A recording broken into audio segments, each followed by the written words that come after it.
It's the Orioles on Masson, and here at Camden Yards tonight, the middle game of the three-game set. As the Orioles were shut out in the opener, 11-0. The Red Sox got on the board in the first two innings and did not look back last night. Hi, everybody. I'm Gary Thorne for the Orioles. It is now 9 losses in a row. Second time that has happened this season. The Orioles do not want to set a new mark in that regard. This Red Sox team, they still have a 4-3 record against. And as always, it starts with the starting pitching. So let's take a look at it from a little different angle. What do the Red Sox have to do against Jeremy Guthrie? Well, opponent right-handers this year are hitting only 176. That is the best number in the American League. So Terry Francona's put some lefties in. The 198 opponent batting average after an 0-1 count. That's 22nd best. There's nothing wrong with that number. So that means he's got to throw some first pitch strikes. Lanny, if he can do those two things, keep those numbers up, he's got a shot. It's what Jeremy has done so well. Kind of struggled coming out of spring training. Early in the year, struggles. But all of a sudden started throwing strike one and good things started to happen.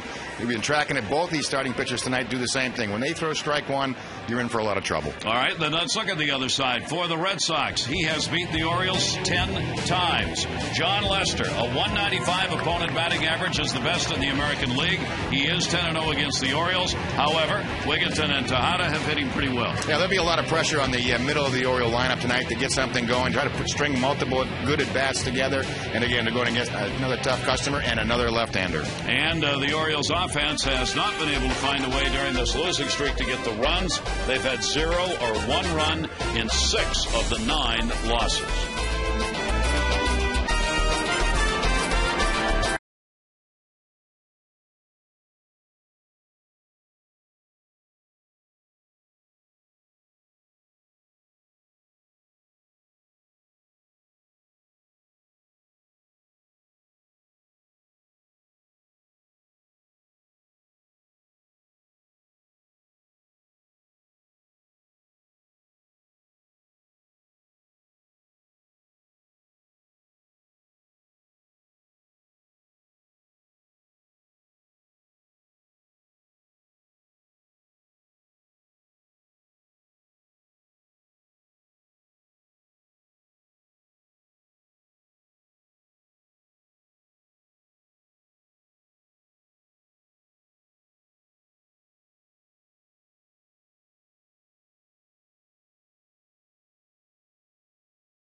Grab your bag. It's on. Another fine crowd on hand for this Saturday night, and a real summer night it is here at Camden Yards for the middle game of this 3-game set. Let's take a look at our train game time temperature. 86 degrees at game time. Visit trainsearch.com to locate an independent train dealer near you. It's hard to stop a train, which the Red Sox offense right now is.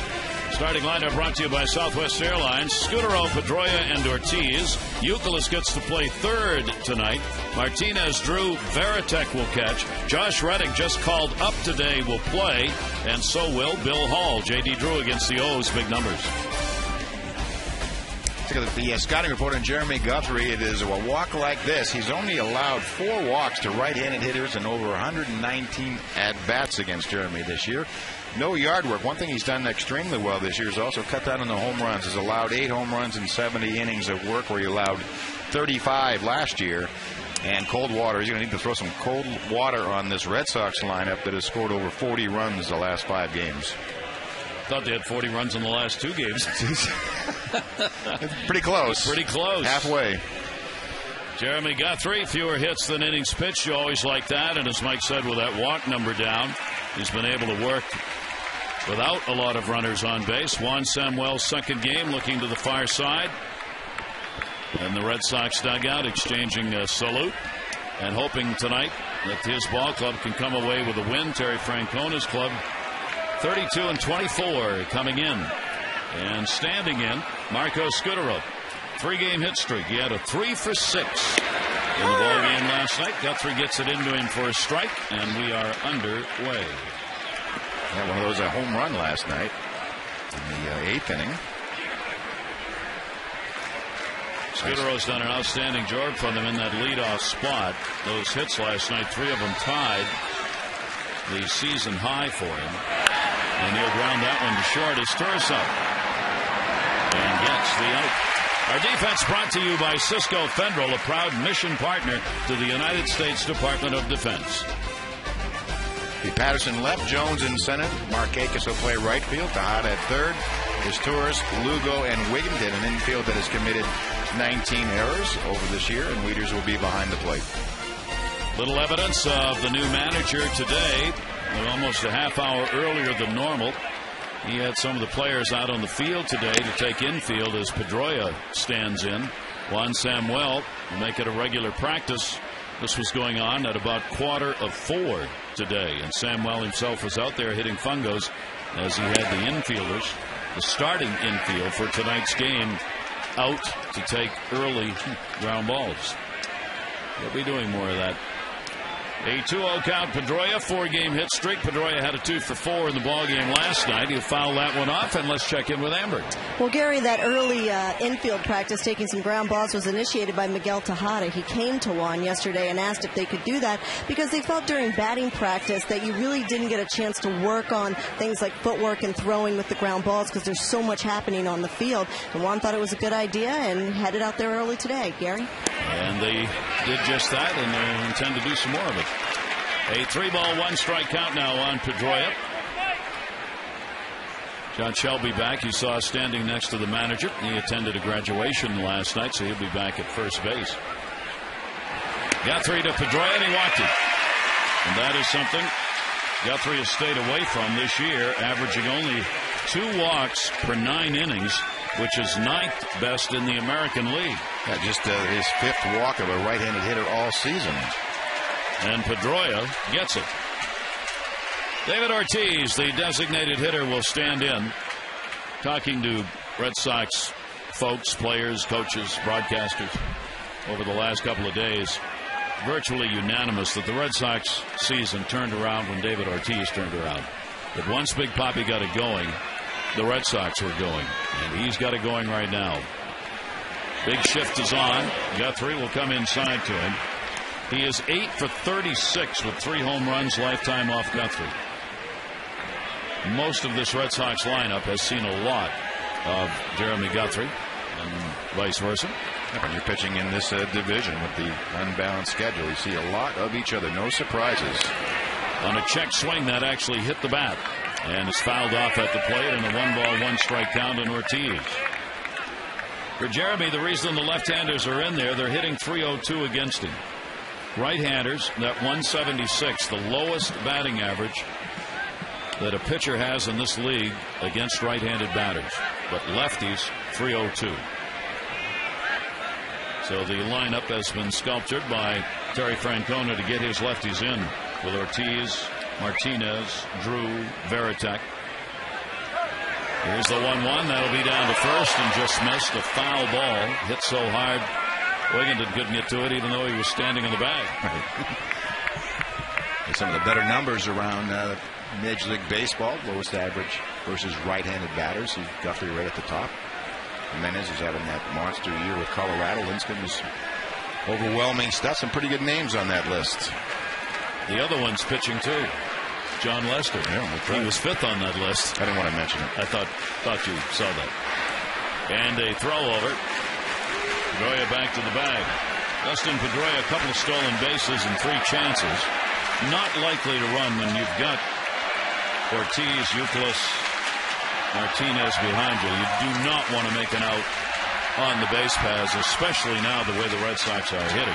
Yeah, they're hitting really from top to bottom. Everyone in the Red Sox lineup scored last night. Guthrie with a 1-ball 2-strike count on Ortiz and comes inside to him.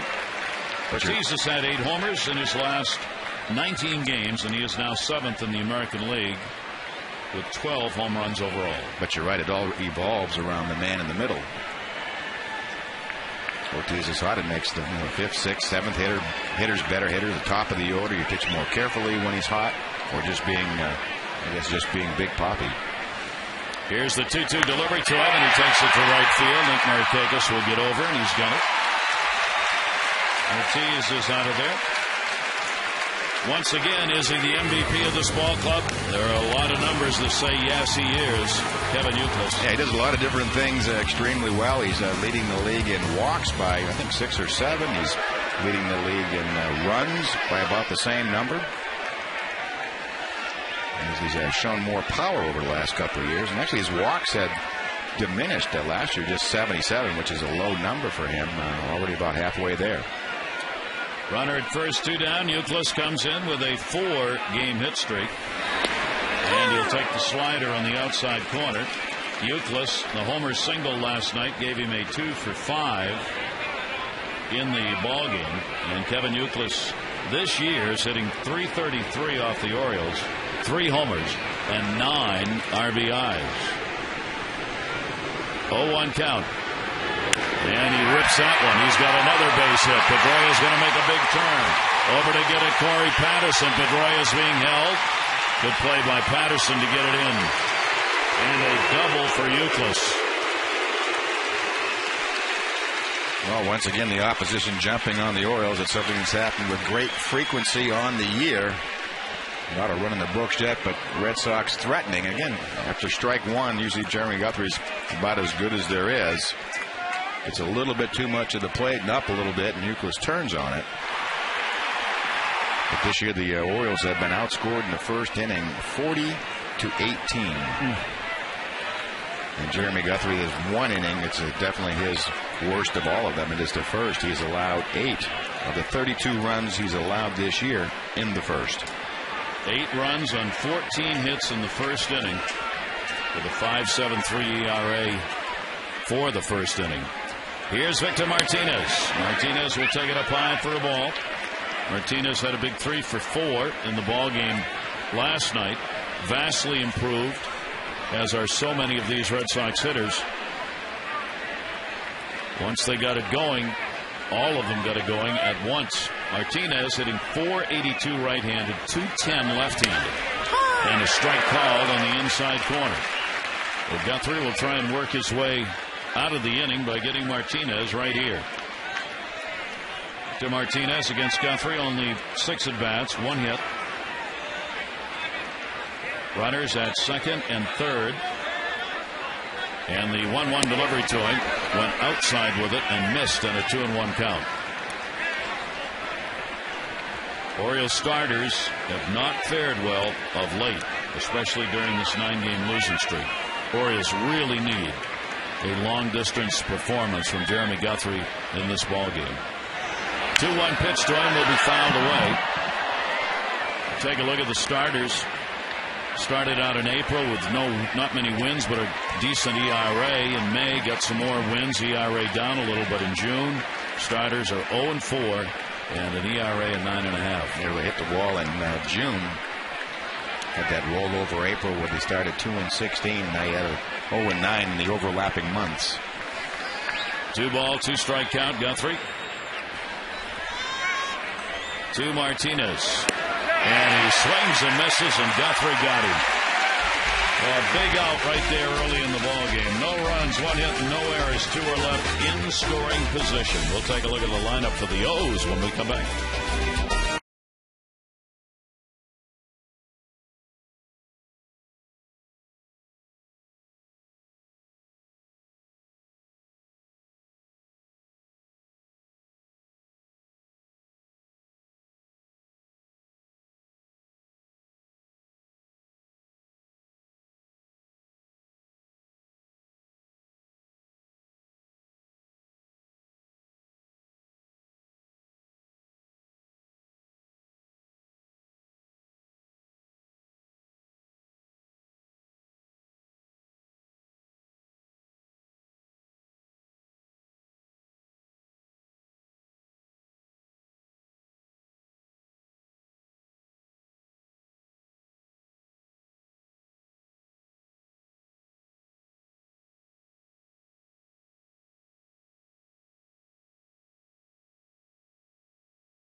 Lefties, 3-5-8.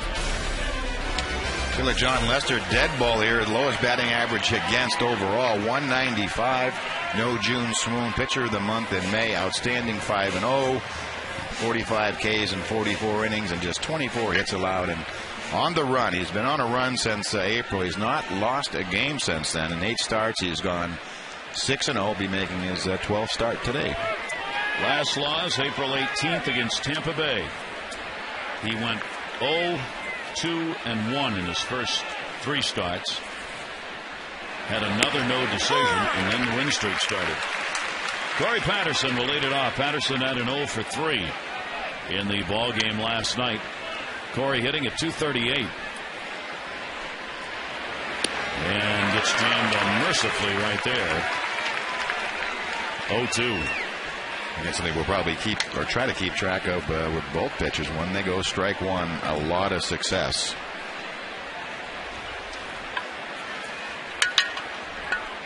Ahead on the count 0-2. Patterson will have to protect and will foul that one back. After strike one for John Lester, he ranks number 1 in the American League. You have about a 1 in 10 chance of getting a hit. Yep. 128 average. Patterson will foul it off. Corey's hitting just .217 off lefties, 5 for 23 coming into the ball game. .246 off right-handers. The month of June so far, early, has not treated him kindly. He's had a 1 for 12, a home run so far in June for Patterson. 0-2 count. Lester is 3rd in strikeouts in the league starting this game. That's going to be caught. Martinez. Apparently he watches Kevin Youkilis play first.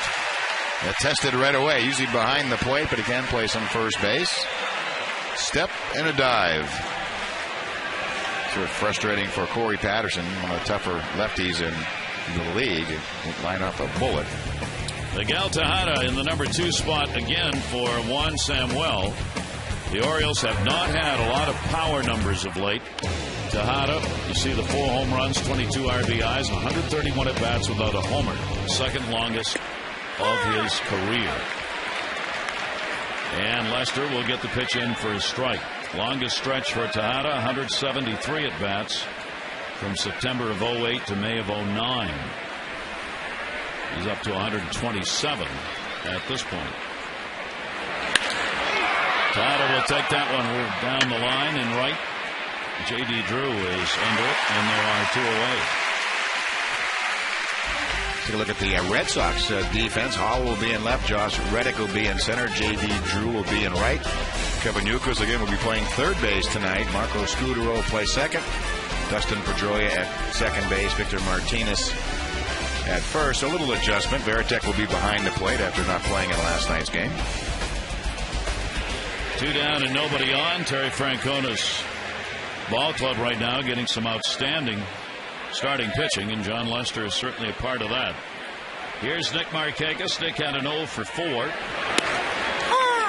He is 8 for 38 lifetime off Lester, and as we showed you at the top, Nick has been among the top 10 against left-handed pitchers all season long in the American League. 0-1 delivery, and Lester will get the called strike. Markakis thought that was a little low. Nick hitting .358 off lefties and .263 off right-handers. 2 down and nobody on.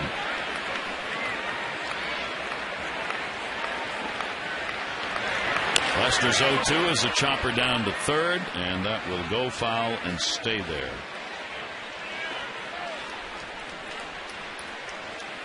Lester, first innings have not been a problem. He's given up just 2 runs on 4 hits in the first innings of the 11 games that he has started.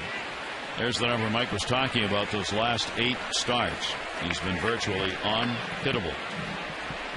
Against the likes of Tampa Bay, Minnesota, Detroit, the Yankees, the Angels, Toronto. Yeah, I think he was most confused after that start against Tampa Bay. He allowed 7 hits, 7 earned runs in 5 2/3, and it seemed like they were running him into the ground when he was on the mound. He just was totally out of whack. But boy, did he get together quickly after that no decision against the Orioles back in late April. 6 of his last 7 starts have been wins, all either 6 innings, 7 innings, and a couple even deeper in the ball games than that. There you see the lowest opponent batting average in Red Sox history since 21. Martinez, Pedro Martinez, then Lester, second on that list with that 195 average he has coming into this ball game. 1 ball, 2 strike count on Nick Markakis. Against the Orioles in the start, he had non-decision on April 23. Gave up no runs, 4 hits, 7 strikeouts, 4 walks. Chance for a 1-2-3 inning here. Reddick, who's playing in center, puts it away, and Lester retires the O's in order. We completed 1 on our Saturday game, no score.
Vernon Wells and Toronto beat the Yankees today 3-2. Guthrie gets the strike in on J.D. Drew. Drew a 2 for 5 last night. Now has a 4-game hit streak, upping his average to 275. Chopper. Guthrie. Oh! Got him. Good play by Wigginton, as he was almost pulled off the bag. Well, that's Francona's going to come argue. That's an angle he can see from his vantage point in that third base dugout, looking right down there that line. Jim Hoy, the umpire. So I'm sure what they're going to do is watch Wigginton's left foot. This is a throw, pull it off the bag. Nice barehanded play by Guthrie. Just a question of, did that toe have contact when the ball goes in the glove? Yes, it was. Sure did. Yeah. Good call. Perfect game. He was dragging that toe across the top of the bag when the ball was in the glove. Good call by Jim Hoy down there at first base. Wigginton over at first, playing some good D to help out. Here's Jason Varitek, gets in the lineup, switch hitting catcher. Moving Martinez to first base, the catcher of last night, and Varitek, the Red Sox captain and veteran. Playing time has been cut back on, only 67 at-bats for Varitek. Switch hitting catcher is 353 right and 240 left. Still, he's got 7 home runs. 2 of those have come against the Orioles, 2 of the 7. He's 2 for 7 against the Orioles this year, and they're both homers. Guthrie to short, 1 hop is Torres. 2 down. Orioles Red Sox are going to wrap up this 3-game weekend series tomorrow. It's a 1:35 game. Good seats still remain. We hope you'll break out the black and orange, celebrate a summer day here in Birdland. For tickets, 888-848-BIRD, or go to Orioles.com. 30,600 plus of the ball game last night. Similar looking crowd so far here tonight. Here's Josh Reddick. Reddick just got called up. Hermida and Beltre ran into each other last night. Hermida is not on the DL, but was not able to play. So Reddick got the call and is starting in center. And a 1-2-3 inning for Guthrie as Jones makes the catch. Wigginton, Wieters, and Jones coming up.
And that's Adam Jones tells me one of the reasons is because he has a nasty cutter that comes in and down a bit on righties. And pitching coach John Farrell for the Red Sox, he told me the good thing about Lester is he's aware that righties are expecting that cutter as a put-away pitch, and as a result, he's not afraid to throw the changeup or the 2- or 4-seam fastball to the outside of the plate. And he says that shows a maturity as a pitcher. Could be one of the reasons Nick Markakis called him the toughest lefty he'll face this year. Gary? He is a smart pitcher. Boy, they all talk about how Lester's grown up over the last 2 seasons, pitching-wise maturity. He thinks the game through now. Nothing happens by accident out there. He may make mistakes, but he doesn't do things without realizing what's going to happen the next pitch and the pitch after that. Yeah, you really do have a star when you can maximize your ability, and certainly with your intellect and maturity of what's going on around you. Ty Wigginton leading off here. He's got a 3-game hit streak.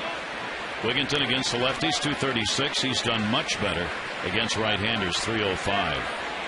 Wigginton, after a red-hot first 2 months, has cooled off a bit here in June, hitting 231. Has not had a home run yet this month. 2-1 delivery on the way from John Lester, and that'll be punched foul, and even the count up, 2 balls and 2 strikes. He hasn't had great numbers on the year against left-handed pitching, but overall, for some reason, he's had a knack of getting base hits off of John Lester.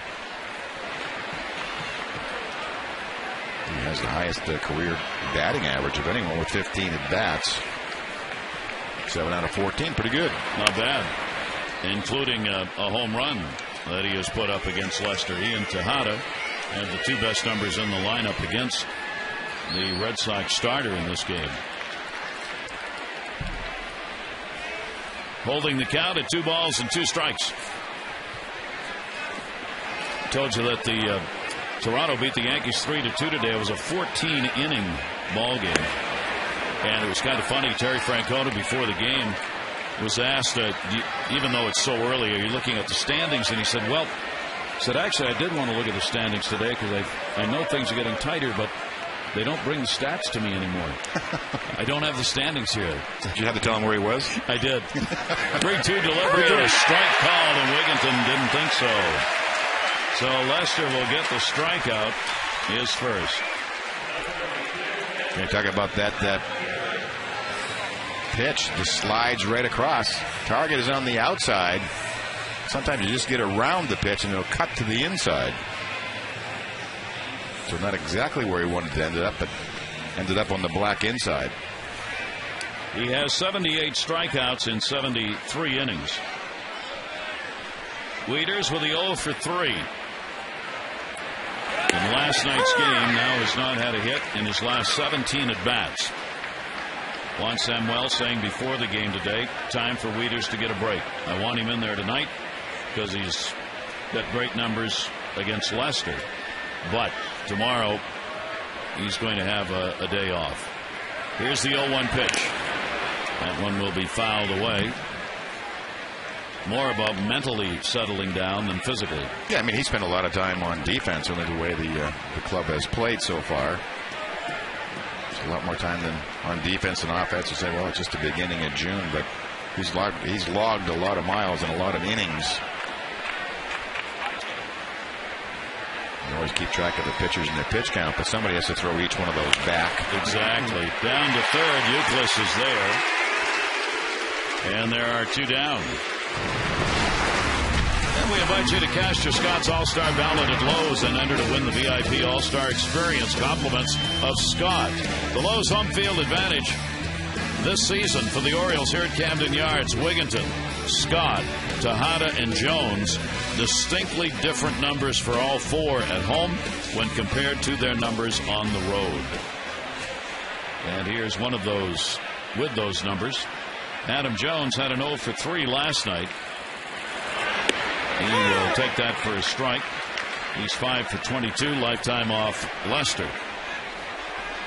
He too, though, has had troubles against the lefty. Only 232 off left-handers, 250 off righties. Lester's 0-1 pitch, and that'll be fouled off. It's kind of the sum of the club. The club overall just hits 240 against left-handers. And against the left-handed starters, it has continued to be a very tough road for the Orioles. Juan Samuel well aware of that. Not much he can do in juggling the lineup. There's not much to be juggled. Orioles are 5-14 against left-handed starters, with that .240 batting average overall. 10th in the American League against left-handed pitching, with Markakis, Lugo, and Wieters having the 3 best averages, but only 2 over 300. Jones a little late on the fastball, but enough to foul it back, and it'll stay at 1-2. John Lester is a pronounced ground ball pitcher, 5th most in the American League in his ratio of 2.27 ground balls to fly balls. So when he's on, there'll be a lot of ground ball outs and a lot of work in the infield.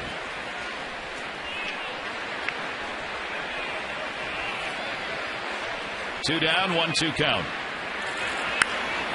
The fact he is a ground ball pitcher made it interesting that the decision today to put Youkilis at third, a Gold Glove first baseman.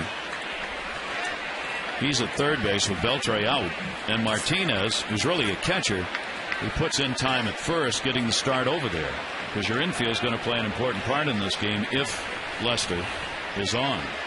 See his fielding percentage at the 2 positions, neither bad, both very good. Fouled off. But I think 2 things entered into it. One, Beltre's 2 for 20 off Guthrie. And secondly, Beltre in that collision last night got a little bump. Terry said before the game, Beltre not 100%. He didn't want to come out today, wanted to play, but I told him it's a long season. You're going to sit this one. Yeah, he was noticeably limping late in the ball game. I'm sure Terry Francona picked up on that, but it shows you the versatility that the Red Sox, and especially Youkilis, has, and pretty much a Gold Glove first baseman. Jones went around on that. Veritek will have to make the throw. Strikeout and the assist on it. 2 Ks in the game for Lester. He's retired the first 6 Orioles face. Summer night here at Camden Yards. No score.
Side, folks, on this summer Saturday night, seeing a zip-zip game as we go to the 3rd inning. It'll be Hall, Scudero, and Pedroia against Guthrie, 9-1 and 2. Hall has a 5-game hit streak going. He's getting the playing time. Cameron may be back tomorrow to start. Cameron took BP today, and Mike Cameron may get back into the lineup tomorrow. Kobe Ellsbury is working out with the ball club, doing everything, but not yet ready to go. Strike taken. Guthrie gets ahead. 0-2 on Hall. Hermida is available, despite taking the hit last night with Beltre. They sent him in for a scan, actually, at the hospital today, and it was negative. 0-2 pitch, swung out and missed. Guthrie gets him in a hurry. 2 strikeouts for the Orioles starter. Let's go back and look at the pitch by pitch. The 0-2 pitch. It almost looks like that Kevin Millwood sort of cutter he throws at the upper extreme of the strike zone. Second one of those he's really throwing. He threw one to Victor Martinez to end the jam in the first inning. I'm not sure if it's intentional or not, but he's getting big-time results from that pitch. Exactly. Something new. Here's Marco Scudero, grounded out his first time up. And that pitch is taken for a ball. Scudero with a 6 for 20 lifetime off Guthrie. Top of the order with Pedroia waiting on deck. Guthrie's 1-0 is going to be fouled off. First pitch strikes for both of these pitchers matter. We showed you the numbers when they get ahead in the count. Actually, Lester holding up his end of the bargain, 6 out of 6. Jeremy not quite as good tonight, but there's a long way to go. But you can also see the importance of shutting out the opposition early in the game. It really does make the game calm down, settle in. Of course, you have those games like last night when they're scoring a ton of runs early. You know, it seems like it's like taking a bunch of body punches in a fight. You know, it just seems like you're just going to be on a defensive after that. Here's what we're talking about. Here are the best averages for pitchers, opponent hitters, after they get that 0-1 count. Lester's the best. Ricky Romero, Jason Vargas, James Shields. Jeremy Guthrie, that's an outstanding number at 198, even though 22nd in the American League. That's still very good. So these two pitchers, when they get first strikes, generally get the outs. That's going to miss outside, and a 2-ball, 2-strike count. Actually, two pitchers that are around the strike zone. The strike zone tonight appears to be on the smallish side. We're two really strike throwers. Vic Carapazza is the home plate umpire tonight. There's Lester. He's watching that strike zone. That'll go down to third base to hot up. And Scudero is retired.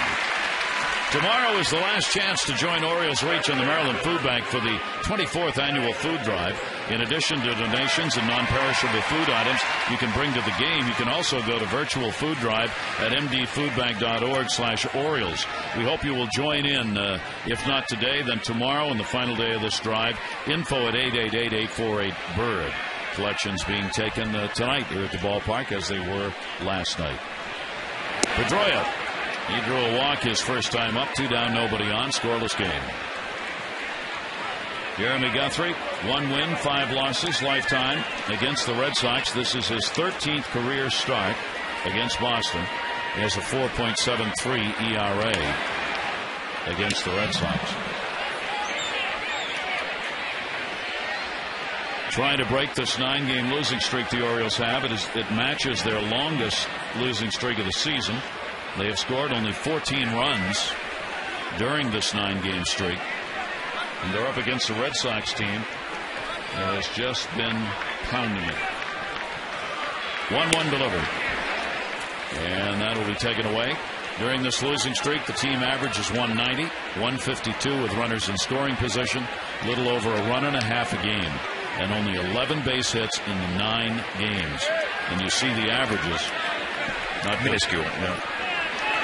That one by Pedroia will go to Patterson. That's an atom ball, and he's got it. And Guthrie sets the side down in order. He's now retired the last 7 Red Sox faced. No score.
good poke. Back of the bullpen. Pretty good poke.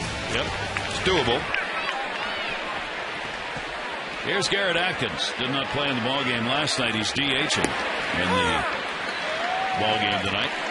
It's been a very tough season for Atkins. The hopes that the way he played in the first half of last year would come back have not happened. Swing on a miss. You can see both these pitchers tonight. As you said, Lester perfect with first pitch strikes, and just seems like you look up on the board and it's 0-2. Does not pitch behind many hitters. The delivery to him is a strike on the outside corner, and Lester did not mess around there. 3 strikeouts in the ball game. And you couldn't have worked the hitter any better. Starts that cutter off the outside corner. Looks like it's going to be ball on a waste pitch, and just cuts back late to catch that outside corner. Lester gets the out. That'll bring up Lugo. It's hard to get the pitch count on Lester up because of the number of strikes that he throws. You're almost forced to swing to get that first pitch fastball. Lugo will take it. It will miss for a ball. And that's the thing. Many strikeout pitchers are going to take 4 or 5, maybe even 6 pitches to strike you out. But Lester, he has the ground ball capabilities, and as you saw right there, he's not going to waste pitches.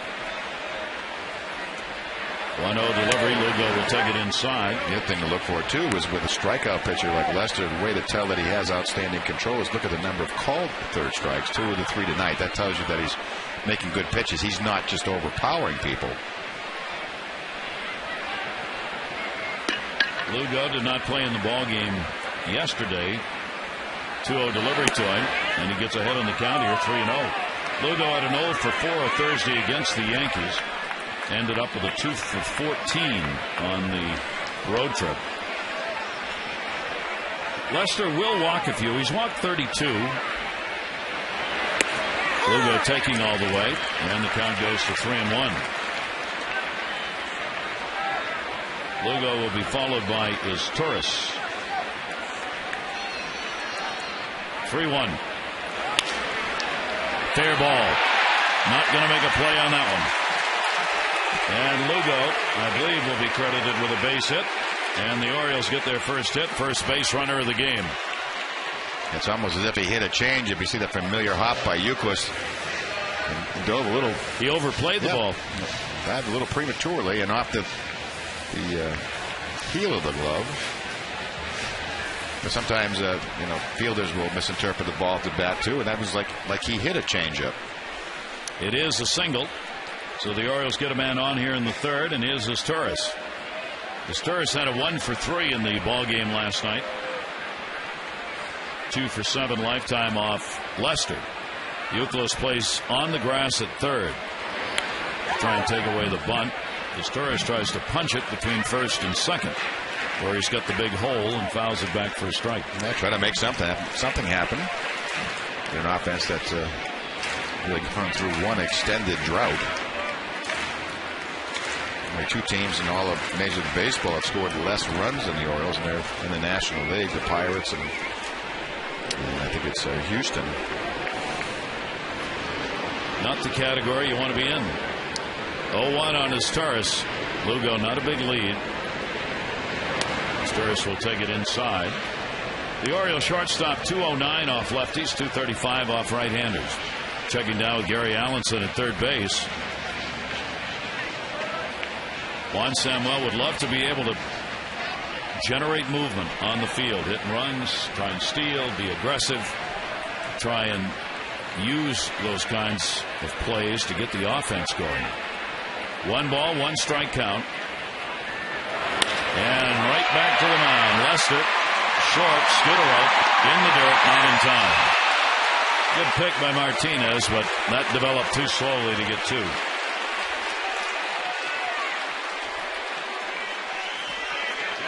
Well, again, it's another sort of changeup. The ball hit back to Lester. He takes an extra little crow hop and throws really a changeup to Scudero and throws his timing off at second base. He ends up throwing him in the dirt. So we're seeing changeups all over the field tonight.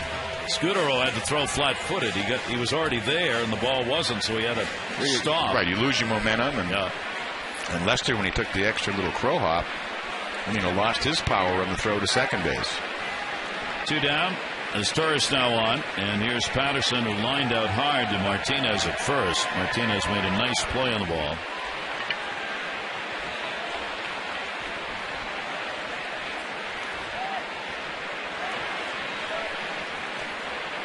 Two away for the Orioles. And that's going to be a base hit left center field. As Torres will make the turn and hold, as Reddick will get it in. Well, the Orioles, Patterson picks up the 2-out single. 2 on, 2 down. Yeah, 2 real good bats by Corey Patterson tonight. Lined out to first his first time up. Unlucky positioning that one. No doubt about a clean single. Now the Orioles try and get the hit that can give them a lead in the ball game. Tejada batting second. Tejada fly down to right field his first time up. 264 with runners in scoring position. And an opportunity here with his Torres and Patterson on base. Lester starts him out with a fastball, gets it in there. We were talking about the standings in the East. They have changed today because Tampa Bay also lost their ball game. Texas beat them 6-1. So the Red Sox have a chance to gain a game on both Tampa Bay and New York. Those teams are ahead of them. Red Sox right now 4 games out of first. The Yankees a couple of games out.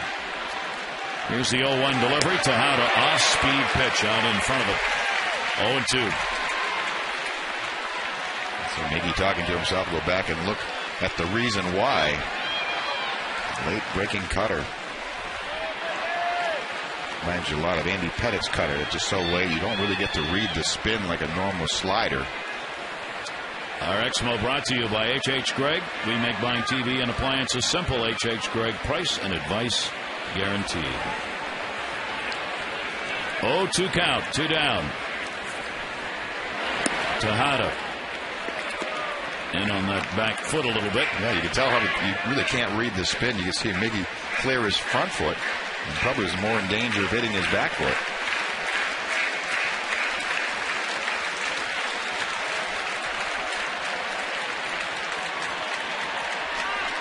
Orioles looking for a 2-out RBI. They've been hard to come by. Orioles as a team hitting .211. The 2 down and runners in scoring position.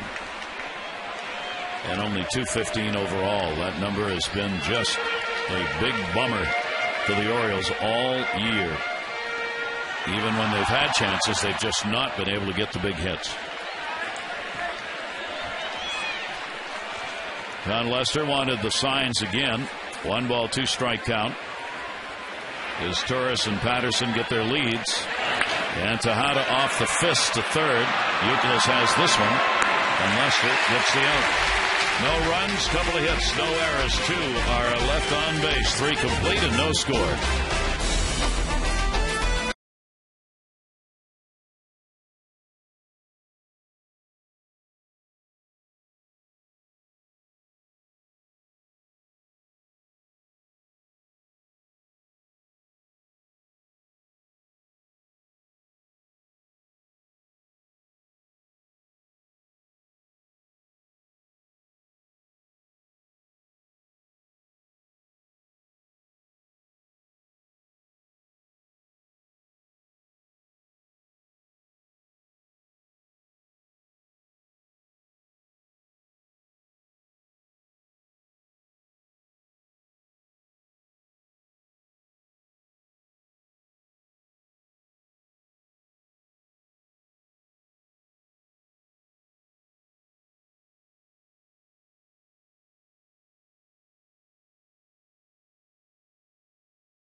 Bill Sherry, head groundskeeper here. Camden Yards, talking with the crew chief, Wally Bell, between innings. It's a warm, humid summer night. There are thunderstorms around. We've had no rain here, and it doesn't look too bad. Ortiz fouls it off. That ought to be a kiss of death. Probably going to have a flood. Here it comes. Noah's Ark. Here it comes. Hazy night. It's been warm, humid all day today.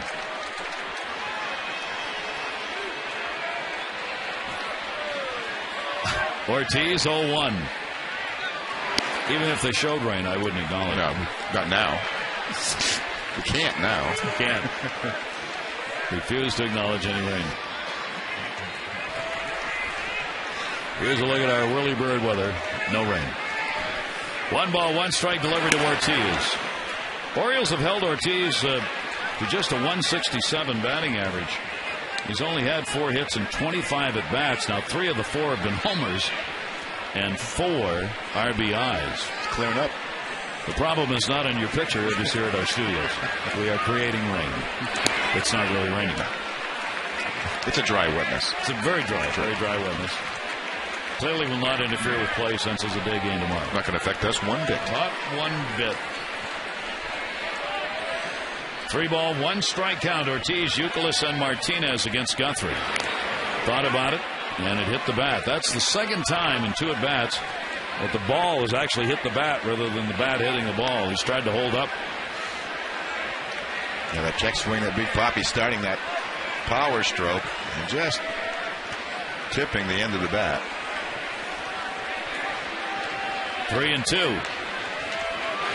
Guthrie came right after him. 3 strikeouts for Jeremy Guthrie, 1 away in the 4th inning. It really is showing a much tighter and flatter. It really is almost like a cutter tonight than we've seen in a while out of Jeremy. Been a pretty effective pitch so far. Not sure that was on their scouting report. I think all 3 strikeouts coming on that pitch tonight. No runs for either team. Red Sox have 1 hit. The Orioles have 2. Youkilis had a double in the 1st inning. He was stranded. In fact, the Orioles, Guthrie was able to get the final out with 2 in scoring position in that 1st inning. Kevin Youkilis now with a 5-game hit streak. 0-1 delivery to him off the fists. That's going to end up in the seats. Youkilis now 8 for 32 lifetime off Guthrie with 1 home run. With that, I don't know why I hold the bat up here and move my hands, swing. But it feels good. That's right. I asked him that in Boston last year, and we were talking about that. I said, all right, why? He said, I have no idea. He said, one day I came up, and I was just fooling around, put the hand up like that, felt pretty good, seemed to be the right trigger movement, so I stayed with it. Certainly hasn't hurt him. No. 1-2. Right. It makes for a very relaxed approach. See a lot of hitters just sort of hold their hands rigid, but allows Youkilis to have a real fluid swing. You see right there, but he'll grab it on the normal grip as it comes. The pitch comes on the way. A lot of hitters, they try to just stay as relaxed as they can before. That one's to short. There's Torres back to get it. Youkilis is retired. 2 down. Jeremy Guthrie, 1 walk, 3 strikeouts, and 1 hit off him through the first 3 2/3 innings. He's retired 9 in a row. This one's living up to its billing. Both starters, Lester and Guthrie, on pretty good rolls, and both pitching well tonight. Pitch counts under control. Jeremy Guthrie, 3 wins, a loss, and 1 no decision in his last 5. That loss was in his last outing against Toronto. 4 runs, 7 hits over 6. 2 down. The off-speed delivery is in there. Martinez, a strikeout victim, his first time up. Jeremy Guthrie here at Camden Yards. This is the 51st game for him here. He's 13-22 in this ballpark with a 4.22 ERA. Ground ball's going to go to second base. Lou goes up. And another strong inning. Guthrie's retired the side in order. 3 innings in a row. No score.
4th annual Orioles Reach food drive to benefit the Maryland Food Bank. Players and coaches' wives will be there with on-air personalities from WJZ to accept non-perishable food items or cash donations. All of the food donated will be given to the Maryland Food Bank to go to soup kitchens and food pantries across the state. So call 888-848-BIRD for more information.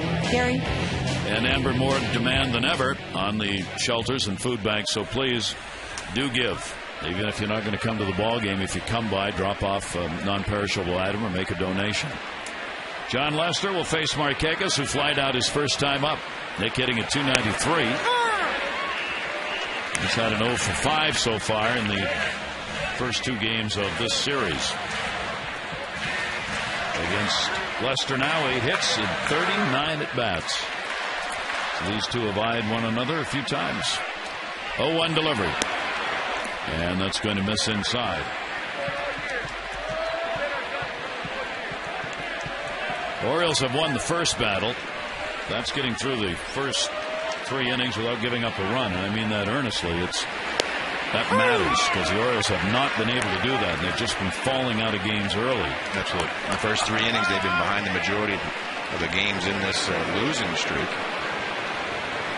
Juan Samuel looking for his first win as a major league manager. Markakis waiting on a 1-2 from Lester. Lester really varies his pace. And I don't think it's about the signs. He just likes sometimes almost quick pitch you, then the next time freezes you. It's freezing Markakis again. Here's the 1-2 delivery. And sweepers outside, 2-2. Yeah, appeared to be a little bit of indecision which way to go with Markakis once they got ahead. Nick has had a great year against the Red Sox, hitting .414 coming into this with a home run and 6 RBIs. The Orioles have beaten the Red Sox 4 out of 7 so far this year, including a 3-game sweep. That one to left center field. Hall, the left fielder, wants it. Markakis is retired. A little bit of baseball history for you on this date, June 5, 1985. Dennis Martinez one-hit the Angels. It was his 100th career win. In '89, believe it or not, all the way back there, Sky Dome opened in Toronto. And in 1992, Eddie Murray passed Mickey Mantle as the all-time RBI leader among switch hitters, all on June 5 of those years. Can't believe Sky Dome. No. Now Rogers Center's that old. Well, please don't say Rogers Center either up in Toronto. You'll never find it. True. But I was there for that opening of Sky Dome. Remember the Blue Jays in that '89 team, and it was quite the event. Boy, for a good 5 years or more, the Dome was as much an attraction as was the team. Absolutely. They filled it up, net hitting. So Wigginton is on, hit by a pitch. The 5th hit batter of the year by Lester. Take a look. I think it's that cutter again that just keeps boring in on the right-handers, and again it clears the front foot and gets the back foot, and that's what happens a lot of times when you have a late biter. You know, right off the toe. That's when the opposing dugout's hollering, "Are you going to take that? Right. Are you going to really go down to first base?" Well, you can't check for shoe polish anymore. That's You used right. to be able to do that. Wigginton's going to darn right AM. Yeah, but just going back to that Sky Dome, what was odd too was, you know, moving into a stadium June 5th. Yeah. You know, you start off at Exhibition Stadium, and then next game you're playing at this brand new facility. Seemed like mid-season. And just over the head, Pedroia's going to stand on the bag and turn the double play. Weeder's ball had just enough hop on it to get to Pedroia so that he could stay at second base. No runs, no hits, and nobody left on. No score. Drew, Veritek, and Reddick coming up. Pedroia, great D.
Fine pitching duel underway here at Camden Yards. Middle game of this 3-game set with Guthrie and Lester going at it.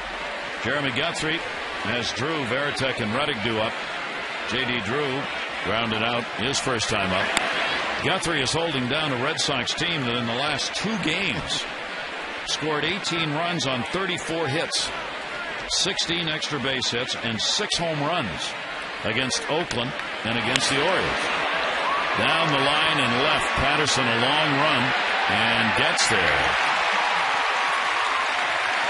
One away, 5th inning. Time for our AT&T Mobility Trivia question. It is, who was the last Oriole pitcher to win 20 games in a season? Boddicker. Mike Boddicker, that's the answer. 1984. If you wanted to give me, if you wanted me to give you more information, I could. Go right ahead. I mean, I would have. I remember the year. I mean, I played with some of these guys that are trivia questions. I was around Don't then. Put it that way. Yeah, it's not old. It's not like your lava lamp, those kind of things. Like they're antiques, but we experienced it. Antiques, yes. Hey, Boddicker is going to be joining us on some of our Masson broadcasts and on the radio network. Yep, great teammate. Jason Veritek grounded out his first time up. Guthrie will catch the outside corner with it. And a 1-ball, 1-strike count on Veritek. I mean, you almost have to call this a dead heat. Certainly going through 4, both starters facing 14 hitters, just 2 over the minimum. 1-1 delivery to him, grounded to second base. Julio Lugo. And there are 2 down. Veritek retired. Just another quality start being made here by Jeremy Guthrie, the 31-year-old right-hander. But you said they're doing it against this Red Sox club, and the Red Sox doing it where the Orioles' offense is at the moment. 2 different things. Jeremy had a no decision earlier against Boston in the game in the 23rd. He gave up 3 runs, 5 hits over 6, and took an MD in that game. Called strike on Josh Reddick. We said Reddick called up today to play. He'd been playing at AAA, where he was getting the job done. We'll take a look. Did he go? Yes, he did. Laz Diaz. It's like, welcome to the big leagues. They have these whole assortment of pitches they throw up here. That was a 2-seamer running away. Seen the cutter in. Not too many pitches thrown at the major league level that are straight. Reddick was playing for Pawtucket at AAA. He had 6 home runs, 26 RBIs. They needed outfield help today. Reddick probably won't be with the big club for very long. He's been up and down over the last 2 years a number of times with the Red Sox. Here's the 0-2 delivery to him, and he'll take it away. Terry Francona saying before the game, you never know how long he's going to stay when he comes, and I always tell him, just go out there and produce. Go out there and get some hits, get the job done, help us win games, and your likelihood of staying increases dramatically. Left center field, Jones, Patterson up, and he's got it. Corey Patterson. Little leap at the end to haul it in. And Josh Reddick retired in another 1-2-3 inning. That's 13 in a row set down by Guthrie. Patterson helping the cause.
just want to keep their options open. So could that mean they are considering bringing him up? We don't know right now. Now, on another note, Michael Gonzalez, he threw his first bullpen session after throwing long toss for a while down there in Sarasota, and reports are it did not go well. His velocity was down, and so he has been told to rest for a couple more days. But needless to say, that target date of having him back on the team somewhere around that West Coast road trip coming up here in another week is probably going to be pushed back now. Also, Brian Roberts, his extended spring training debut has been delayed because of some more soreness in his back. We don't know if he will be able to make a game tomorrow or not, but we'll keep you updated on that tomorrow. Gary? All right, Amber. Not good news from Sarasota. Brian Roberts, that's the second time they pushed back him playing in a ball game, and it's the same problem. It's the back. And really, at this point, the Orioles, as far as Gonzalez is concerned, it's almost like just forget about it. Yeah, he may be back. He may come back, may pitch well, but at this point, it's just you cannot make any decisions under the assumption he'll be back at any point. Not if arm strength is down and you're looking for a certain velocity. It takes a long time to build that arm strength back. If that was indeed the problem. Adam Jones, 1-1 delivery from Lester to him. He'll foul that one off. Jones, a strikeout victim, his first time up, looking for his first hit in this series. 0 for 4. 3 combined hits in this game. Euclid the double in the first inning off Guthrie. Orioles have had singles by Lugo and Patterson. Orioles have left 2 on base. So have the Red Sox. Here's the 1-2 delivery. Fastball will miss inside. And it goes to 2 balls and 2 strikes. Right now, a grinded out game in the bottom half of the 5th inning. And the Orioles will take that. 2-2. Again, Lester slows it down. Jones again out in front will foul it off. Yeah, it almost seems like tonight that he works quickly until he gets to 2 strikes. Then he's not sure which one of his weapons he wants to try to put you away with. It's more about the last pitch of the sequence than it is the early pitches. Yep.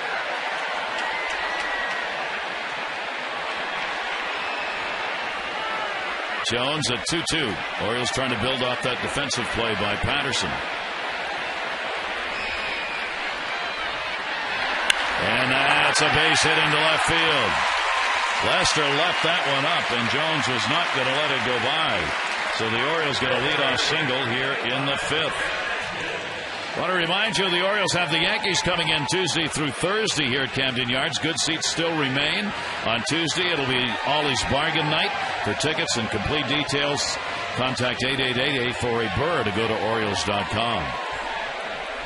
Yankees and then the Mets will be coming in on this homestand, 9-game homestand for the Orioles.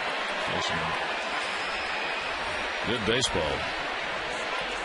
Here's Atkins, called out on strikes his first time up. And the pitch inside to him for a ball. Clearly, there are discussions going on about Garrett Atkins. What do you do? Does he play? Does he sit? Do you try and move him? Does anybody want him? Do you just assign him? Right. Do you play him and hopefully he can come out of it? Certainly not going to hit any better sitting on the bench. There's a couple different schools of thought. Some of the times this early in the season, he's been pretty much invisible from the lineup. Yep. I think that's one thing that Juan Samuel's going to try to do is maybe loosen up that end of the bench a little bit. Try and get some production. Jones, decent lead over there against the left-hander. There he goes. Swung on and fouled off. Well, this is really something you should be able to do. The Red Sox, that's maybe one of their weaknesses, is stopping the running game. There you see, we talked about Garrett Atkins and the numbers. First half, he had 6 home runs, 28 RBIs, didn't have a big average at 230 in the first half of 09, but then it really got out of control and went down even further, and he lost his starting position, and the Orioles just hoped he was going to be able to regain the form. Slow roller. It's got to be to first, and there's no play anywhere. Atkins will get an infield hit, and the Orioles get the first 2 on.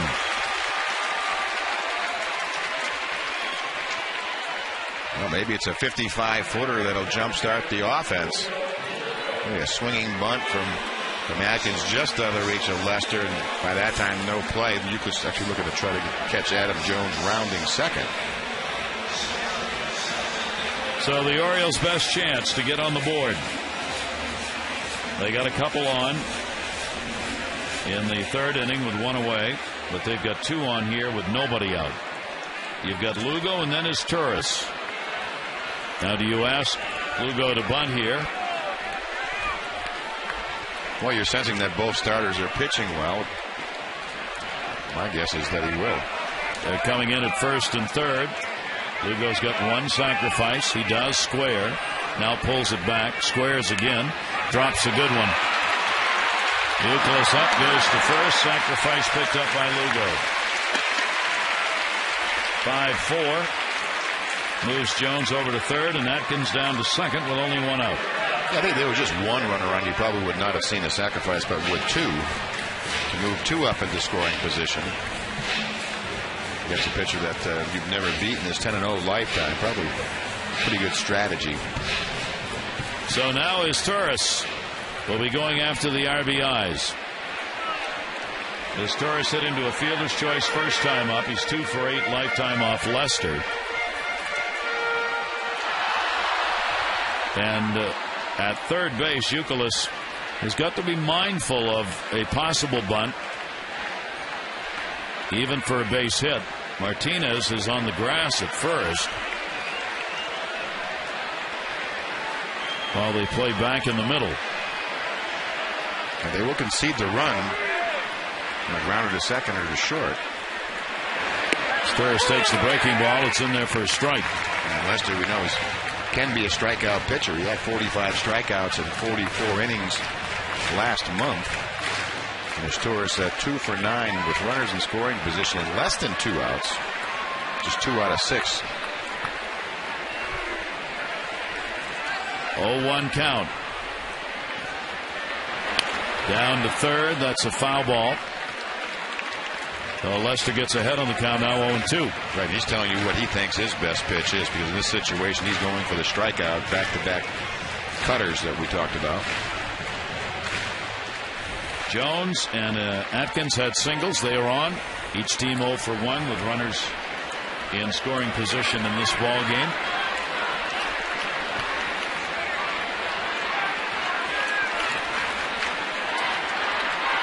Lester and Veritek the battery. And the 0-2 delivery. And a fastball. Showing him that way up high. And a 1-ball 2-strike count. That's probably his first waste pitch. And you can see the velocity, 94. So he wanted to throw something up in his eyes and hoping he would expand the zone and chase. This is great. Almost expecting to come back with that cutter. Here's the 1-2 delivery on the way. He did. And he got the pop-up. Third base, Youkilis. There's the big second out of the inning. A pretty predictable sequence, but effective. So Corey Patterson will seek the 2-out RBIs. If he can get a base hit here with the runners going on contact, he's got a real good chance of getting a couple. Corey's not had many opportunities with runners in scoring position, only 2 for 9. And of course has had only 82 at bats. Patterson is singled and lined out. He's hit the ball well a couple of times in the ball game. Again, Youkilis is going to stay just off the grass at third, and Martinez the same at first. So they will protect against the bunt here on the corners. And obviously in this situation, you're bunting for a base hit if you bunt. Ground ball to second base. Pedroia. And the Orioles get the first 2 on and cannot score as they leave them in scoring position. It remains 0-0.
with 4 losses and 2 no decisions. But since then, 3 wins, 1 loss, and 1 no decision.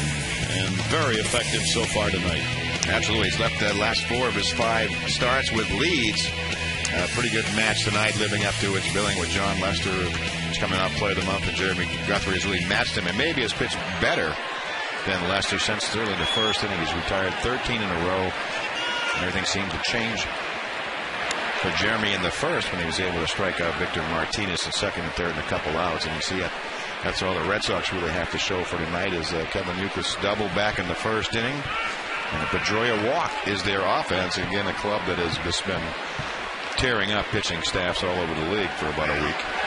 Bill Hall puts it in the air to shallow left field. Patterson coming in, and the shortstop out, and as Torres makes the catch in fair territory. Hall retired. That's a long run. You can see John Shelby imploring them to call for the ball from the outfield. You know, a little bit of indecision. Didn't look like Corey called for it, so as Torres keeps tracking it. That's that corner now where we've seen the Adrian Beltre corner. That is an outfielder's ball. Yeah, he's got to keep going until he's called off. And last night, Scott Moore was playing second. He and his Torres got knotted up. And again, the infielder is taking that ball until he's called off. So he's going to continue to go. And believe me, you can sense, I mean, you can't see that, but you can hear that outfielder coming or sense when he should be there. Top of the order, and Marco Scutaro. Scutaro has grounded out twice. A scoreless ball game in the top of the 6th inning. Orioles trying to set up a rubber match for tomorrow. Brian Mattis and John Lackey are the scheduled starters. Day game at 1:30. 1 ball, 1 strike count. There's Lackey. 6-3 ERA, just under 5. Inside on the hands that time, and a 2 ball, 1 strike count.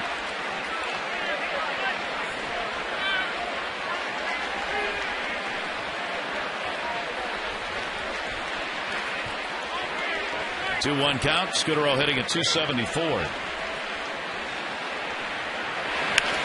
That one laced down the line, curving, and foul. A foul ball right at the fair pole. Just missed. Let's take a look at this. So you never really lose sight of it. Wow. I think that fan called for a fair catch.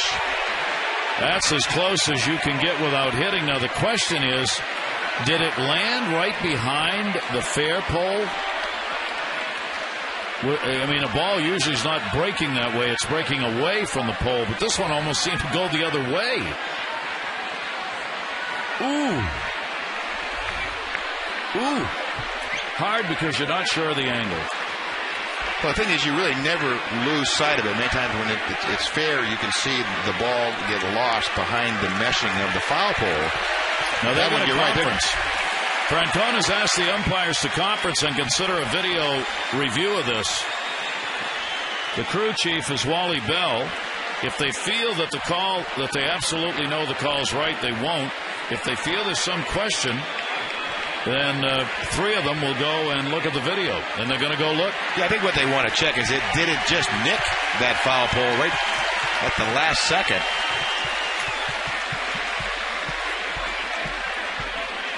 Wally Bell will go with Laz Diaz, the third base umpire who made the call. But just it's a question, does it just barely nick that foul pole? I think if you went down and checked that fan, he probably had a bruise on his chest in foul territory. Jeremy Guthrie's going to take some warm-up tosses as Jim Hoy, the first base umpire, will stay out. And I'm not sure how, what they're going to see on that any more than we're seeing. And if there isn't any conclusive evidence to overrule the call on the field stands. What if the ball goes around the pole and ends up in a seat that actually is in what would be fair territory and doesn't hit the pole going by. I mean, I've never seen that because balls don't break that way. Right, so these don't hook around towards center field in that direction. That's how I usually try to judge it. If you see the ball and you can tell it goes behind or lose sight of it almost behind the foul pole. So they're going to conference here, and the call I think will stay as it is. Foul ball. Foul ball. So they look at it and did not have any evidence to overturn the call on the field. But boy, that was close. I think that's our first video review we've had this year. Diaz having his decision confirmed. But Terry Francona, right to ask, obviously, in a nothing ball game, and to play as close as that, and the umpires went and looked. 2-ball, 2-strike count on Scudero, 1 down and nobody on. Guthrie threw 3 or 4 tosses, waiting while the review was underway.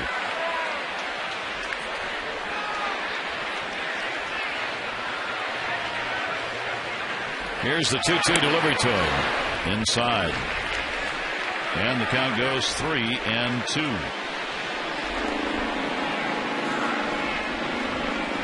Orioles 31-year-old right-hander shutting out the Red Sox on 1 hit so far. And got him. Called 3rd strike, his 4th strikeout of the game. Take a look at his last pitch. Just really nails the upper extremity of the strike zone on that 3-2 pitch.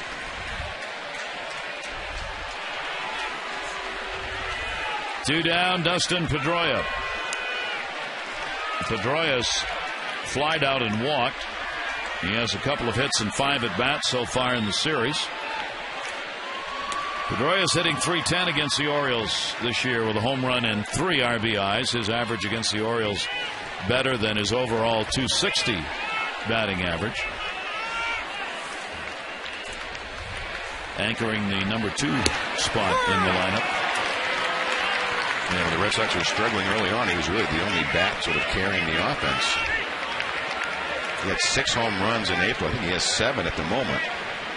He had 6 in April to jumpstart the offense. That was at one point. To the hole and a base hit.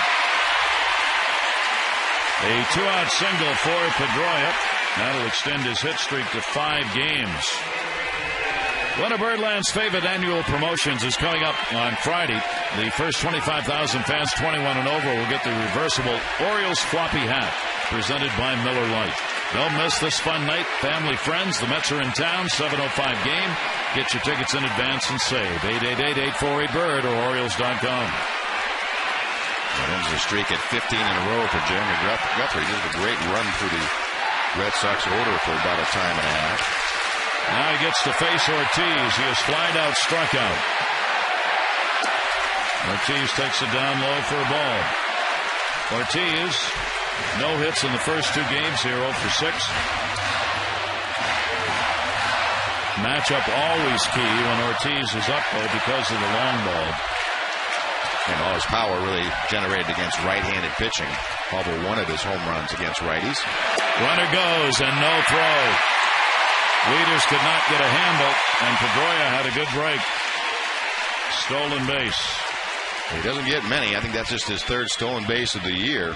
They're trying to pick his spot in a close game.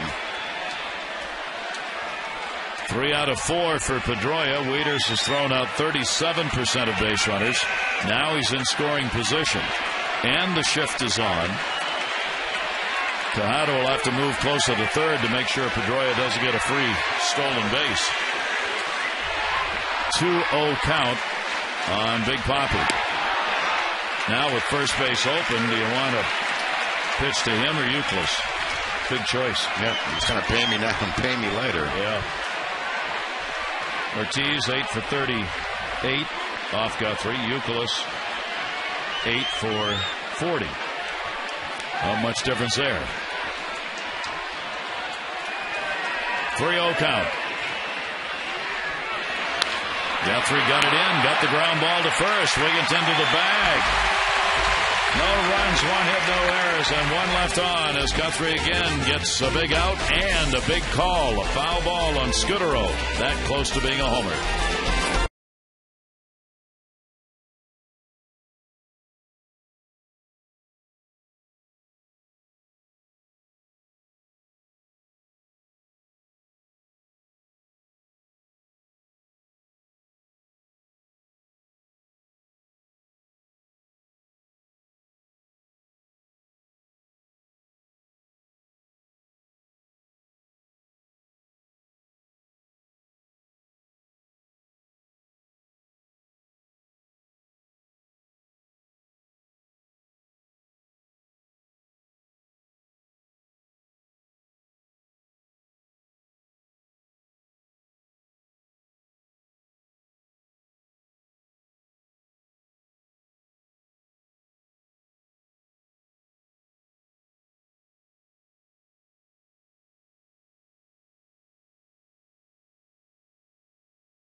Was scratched from his start today in AAA Norfolk.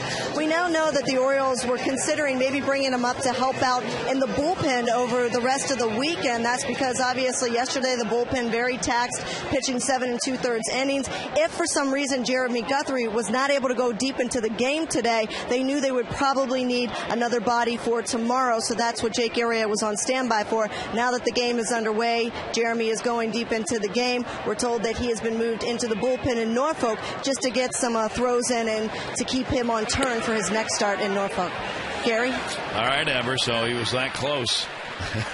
Thus, it'll be here sooner than later for Arrieta. John Lester, 1-0 count. Orioles have Miguel Tejada at the plate and a strike on the outside corner. Markakis and Wigginton to follow. See Patterson with the base hit. He's had a couple of nice at-bats against a tough lefty in Lester, and Adam Jones main single to left, Garrett Atkins base hit, and Julio Lugo base hit. Just unable to string 3 of them together. That one down to first, foul. So again, as has happened so often this year to the Orioles, the extra base hits just aren't there. They had 5 hits last night, losing 11-0. All 5 hits were singles. They've had 4 hits in this ball game off Lester. All 4 hits have been singles. That's not the first time these kinds of continuations of games with just singles have happened. They have to go back to the New York series in the 7th inning with the Luke Scott 2-run homer for the last time they've scored now. Well, 1 ball, 2 strike count on Tejada. He takes that one down the line. It's curving, and that's a foul ball.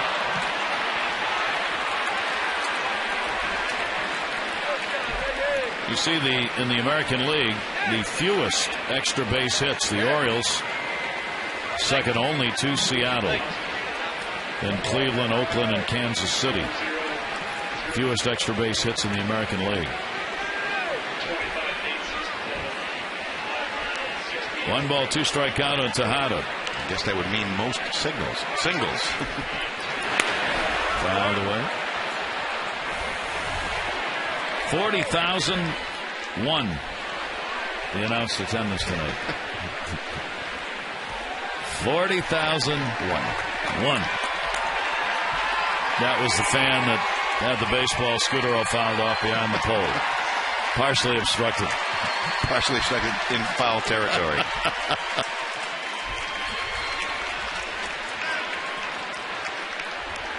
Again, Lester, the long look.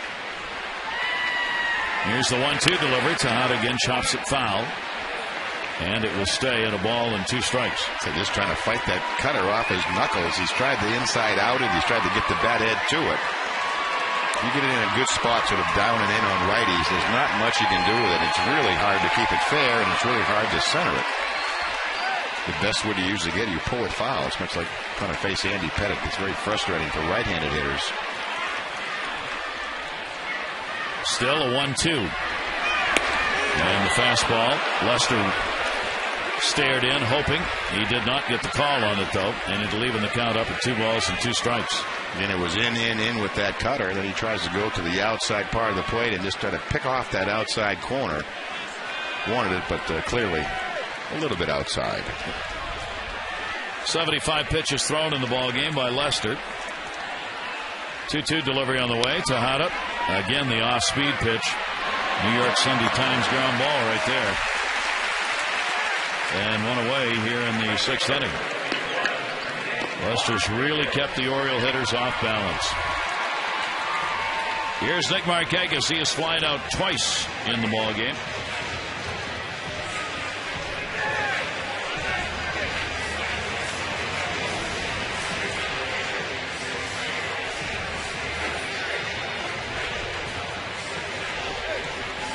Red Sox starters have been outstanding, and Juan Samuel watching another Red Sox starter having a sensational start here.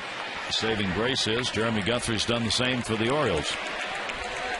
1 down. Markakis will take it away.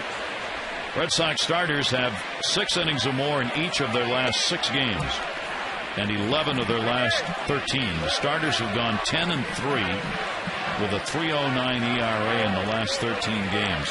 What's amazing there is the fact the starters have decisioned every one of the last 13 games. Another one that's going to miss outside. 2-0 count. Markakis.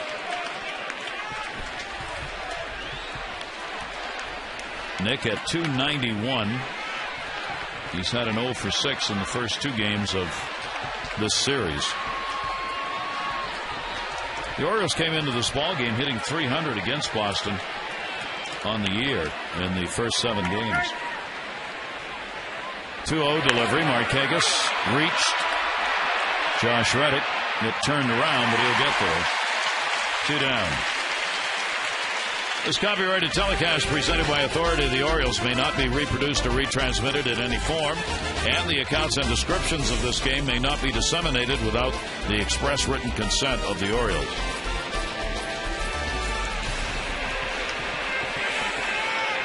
Two down, no one on. 6th inning. Ty Wigginton hit by a pitch and has been called out on strikes. Lester, 3rd in the league with 80 strikeouts, has not had one since the 3rd inning. He had 3 in the span of 4 hitters going from the 2nd to the 3rd inning. Which I guess in this kind of a game is probably to his benefit. He's keeping the pitch count down and he's still getting the outs.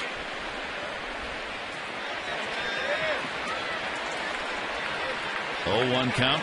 26-year-old lefty, 15-8 last year. 0-1 pitch, chopped towards the middle. It'll be cut off by Scudero, and a real nice play. Scudero with a little defense behind second base. He retires the side in order, and these 2 pitchers remain, along with their defenses, playing an outstanding game. No score.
share.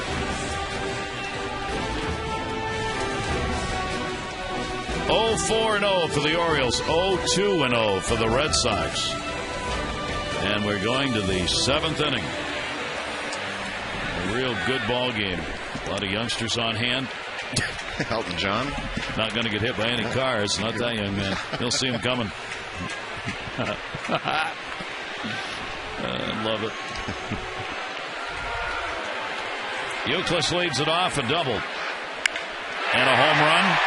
Way back left field. Goodbye. A 1-0 Red Sox lead.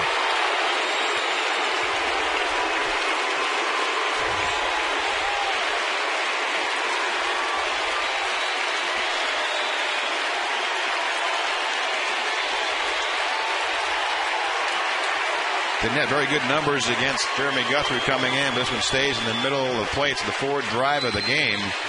Right on a button, almost a carbon copy of the 3-run homer he hit last night.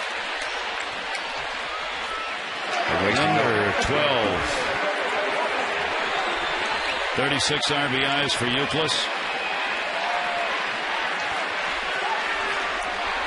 That's only the second home run hit by a right-hander. Amazing. Jeremy Guthrie. Here's Victor Martinez. He has struck out and grounded out, so Euclid gets his 4th home run this year and his 10th RBI against the Orioles. 2 of the 3 base hits tonight. He has done the damage. That's the thing he'll take. He leads the league in walks, and then he'll go up there and sit on a first pitch fastball every now and then and turn on it. Jeremy Guthrie, a couple of things that he had has improved on. Cut down on the number of home runs against him and cut down on the walks dramatically. Yep, 35 home runs allowed last year. That's just his 9th. Here's the 2-1 delivery on the way, and that'll be fouled back into the screen. Well, look, in a ball game, if you're the starting pitcher, you ought to be able to give up 1 run and get a win. What you think? You're right.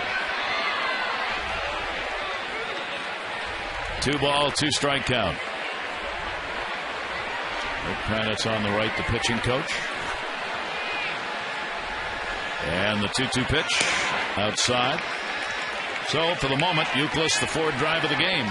Your local Ford dealer invites you to experience Ford like never before. Ford, drive one. 3-ball, 2-strike count. And the leadoff homer here in the 7th inning. Here's the 3-2. Jones. Adams got it for the first out. A reminder that on Saturday you can celebrate Birdland's 2 home teams. First 20,000 fans 15 and over are going to receive an O's Rally Cap presented by Masson. You can enjoy appearances by the Ravens marching band, cheerleaders, mascot, and more. The Mets are going to be in town. You can get your tickets in advance and save at 888-848-BIRD or go to Orioles.com. The O's Ravens Rally Cap. Here's J.D. Drew. Drew has had an 0 for 2 tonight. Drew with a career .352 average against the Orioles coming in. That's the 4th highest among active players. Ground ball right back to the mound. Guthrie's got it. 2 down. So he responds to the home run by Euclid by getting the next 2 hitters. Yep, getting right back on board. Just really one pitch the difference in this ball game, but I'm sure Jeremy Guthrie feels good about pitching deeply in this ball game. Really didn't have any bullpen behind him. I think the question in this game throughout has been, not so much would Lester be able to keep the Oriole offense in bay, would Jeremy Guthrie be able to, and he's done extremely well. Now there are 2 down. Here's Jason Varitek. Switch hitting catcher is grounded out twice. And Varitek takes it away for a ball. The Orioles have out hit the Red Sox 4-3, but that long ball gives Boston the 1-0 lead. Here's the 1-0 delivery, and Varitek will take it. He's going to miss down low. 2-0 count. Red Sox have used that long ball effectively. That's their 78th homer. They are second in the American League in home runs to Toronto. Outside for a ball. And a 3-0 count on Varitek. Josh Reddick on deck. He'll probably get the green light too, but it's I guess it's somewhat impressive what Jeremy Guthrie has done in the last 5 games. The Red Sox have hit 10 home runs, 11 if you count tonight. He did have the green light on 3-0, and Markakis is going to get under the fly ball to put it away. So Kevin Youkilis leads off the 7th with a homer. 1-0 Red Sox, 7th inning stretch time.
Defensive plays. Pedroia turning a nice double play early in this game. Corey Passan had a chance to drive in a run, but not able to come through, so it's been 0-0 until this at bat by Kevin Youkilis. First pitch of the 7th inning out on the left center field seat. So again, living up to its billing. No earned runs by John Lesser, just a 1 pitch from Jeremy Guthrie, ending up over the fence, 4 hits to 3 hits. Really has been a marvelously pitched game by both pitchers. So a game still to be decided as the Orioles will try and make the comeback here, trailing 1-0. Varitek had to get the equipment on, so he's just getting out there. It'll be Wieters, Jones, and Atkins coming up. We certainly want to join a nation and a world, actually, in recognizing the great life of John Wooden, who built that UCLA dynasty, who passed away last night at the age of 99. Wooden's impact far beyond the basketball courts of the nation. He recognized, of course, at UCLA for the tremendous 10 national championships in 12 years, a run that's still a record of 88 consecutive wins for UCLA between 71 and 74. John Wooden's passing takes away one of the great teachers, not only of basketball but of life, as many of his players have put it today. And John Wooden leaves a tremendous legacy as a human being. The delivery will be taken away by Wieters. Wieters has lined out and hit into a double play. That now down to 233. He's not had a hit in his last 19 at-bats. 1-0 pitch on the way. Strike on the outside corner that even the mild-mannered Oriole catcher can't believe. He just had a little flinch. You know, I'm 0 for last 19. I'm not sure he knows he's 0 for last 19, but he knows he's not swinging the bat well. And every pitch, favorable or unfavorable, in that count makes a difference. 1-1 delivery, and that will miss. And a 2-ball, 1-strike count. Lester has not walked anybody. He has hit a batter, and he has given up 4 singles. The Orioles, you see, 8 runs in their last 7 games. Shutout in the ball game last night, 11-0. So the stretch of scoreless innings continues with the Lester work here. The last game in New York, the Orioles went through 2 innings and didn't score there. With 17 innings, the Orioles have not put a run up. 2-2 delivery, and Wieters will take it inside. Lester knew he didn't get that where he wanted, and the count goes to 3-2. He hasn't walked anybody tonight, and that's been a rarity. He's only had 1 start this year where he didn't walk anybody. That was 3 starts ago. And usually he has more strikeouts than he has tonight. He has a string running of consecutive starts. 7 straight starts, at least 6 innings, 5 or more strikeouts. So he's walked less and struck out less tonight, but has still been extremely effective. 87 pitches in the ball game. Only one leadoff man on. That was Jones in the 5th inning with a leadoff single. Wieters trying to get on here. Here's the 3-2 pitch, and Matt Wieters is strikeout victim number 4. 1 down.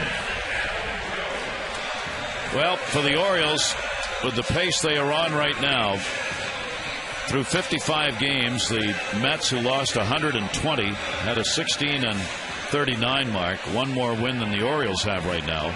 The Tigers, who lost 119 games, were 15-40, the same mark the Orioles have. Dubious company, to put it mildly. Absolutely. Pitch will be taken away for a ball.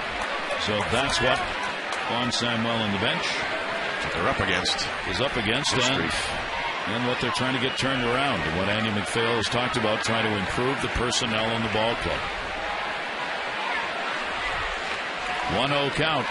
1 down. Jones a single, and he's struck out. Adam will take it away. 2-0. So Lester on characteristically working behind hitters.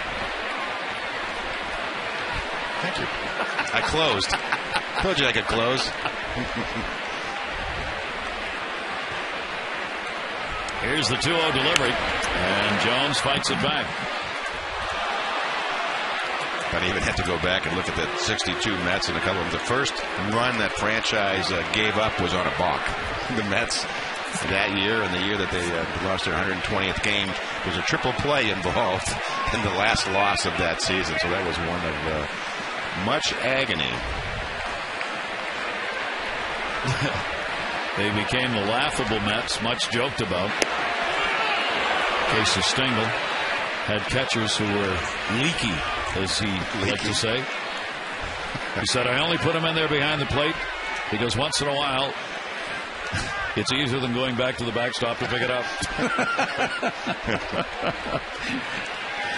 3-ball, 1-strike count on Jones. And he's on. There's the first walk. Surrendered by Lester. It comes with 1 away here in the 7th inning. Bard is in the bullpen. And he's not riding Macbeth. Power arm. Now Juan Samuel will manage a bit more. He said of last night, wasn't much managing to do. Got behind so early. All you could do is put the hitters up there and hope. Jones on. 1 down. Atkins has a single and has struck out 1 for 2. As we've mentioned, teams have done a lot of running in the Red Sox. Veritek's thrown out just 4 of 23. Overall against the Red Sox, Veritek and Martinez, teams have stolen 60 bases in 74 chances. Yeah, I just think here's where you have to run. You have to get in the scoring position to give yourself a chance. 0-1 count. Lester has not shown his best move yet in this game. I mean, he hasn't had anybody over there for one thing, but he hasn't had to make good throws. So the Orioles have yet to see him in this game snap off a good throw. And that is part of the problem. He does not have a great pickoff move. It's considered to be average, and he had a lot of problems early in the year when the Red Sox were playing closer games. And part of the reason they were 11-14 out of the gate is that if the Red Sox play close games, that's when it gets magnified how poorly their catchers throw, and maybe how poorly their starting rotation holds runners on. Of course, you always have Wakefield involved with that knuckleball, and that usually leads to a lot of stolen bases also. He slide steps and misses 1-1. Against Lester, base stealers 6 for 9. 1 ball, 1 strike count. Jones checking over with Allison at third. John Shelby, first base coach, talking to Adam Jones.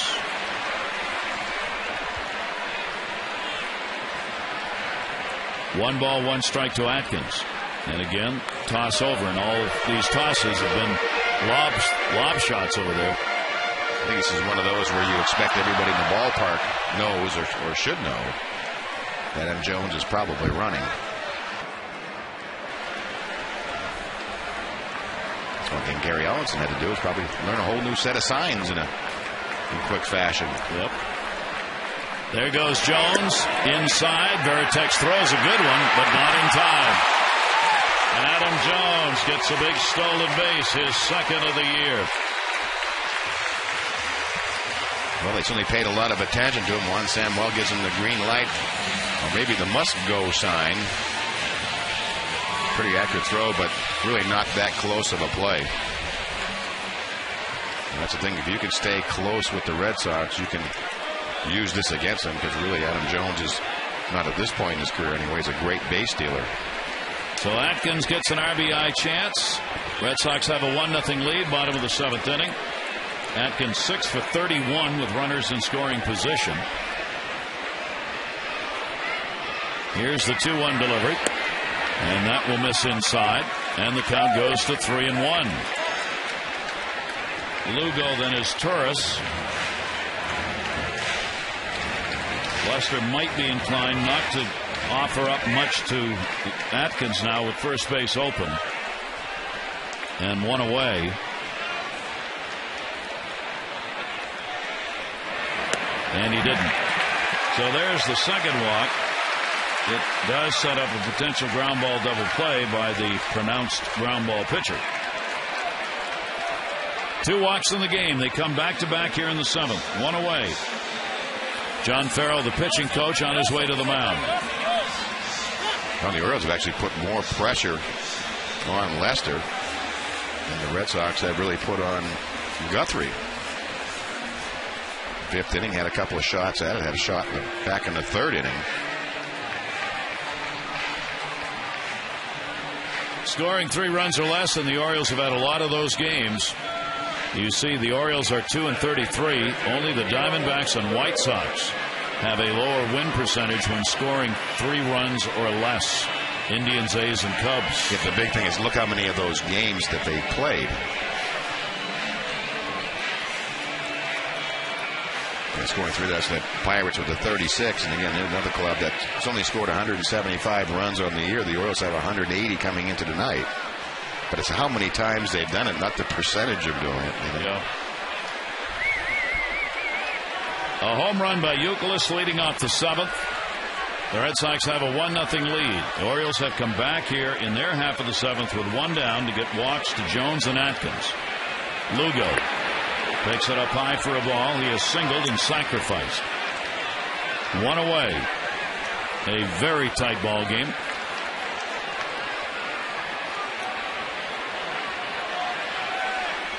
Orioles have had 1 runner to 3rd base in the game in the 5th inning.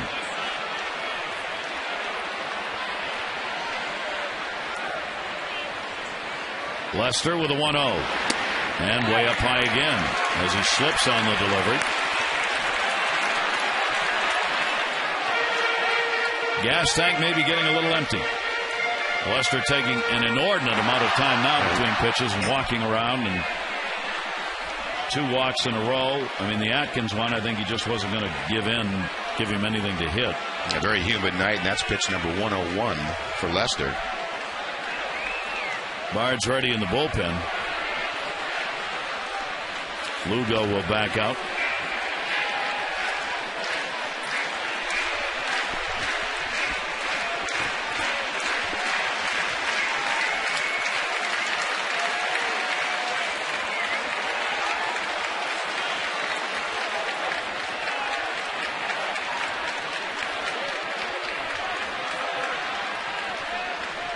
Here's the 2-0 delivery.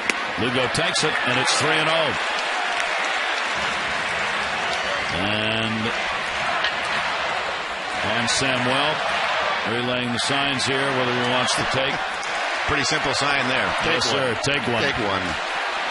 Read my lips. 3-0 delivery. He takes it, and he's on. 4 straight out of the strike zone, and 3 walks in a row have loaded him up, and that will do it for John Lester.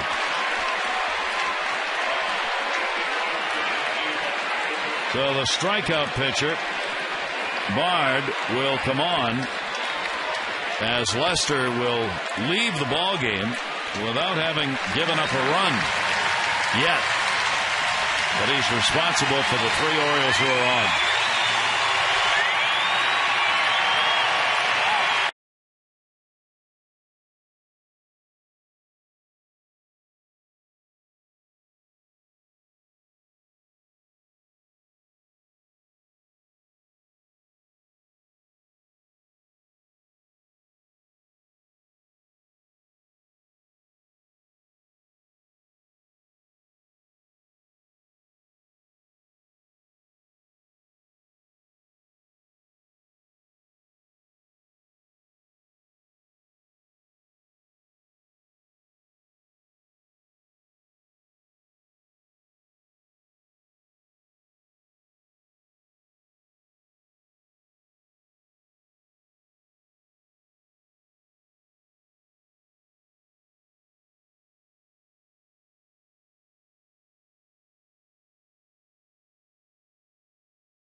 Here's Bard out of the pen. Yeah, it seemed like he probably left the stolen base or the stolen base attempt by Adam Jones, set him off, and never had his release point with that. Daniel Bard, who's been a power arm out of this Red Sox bullpen all year long into a very difficult situation. Bases loaded, 1 out.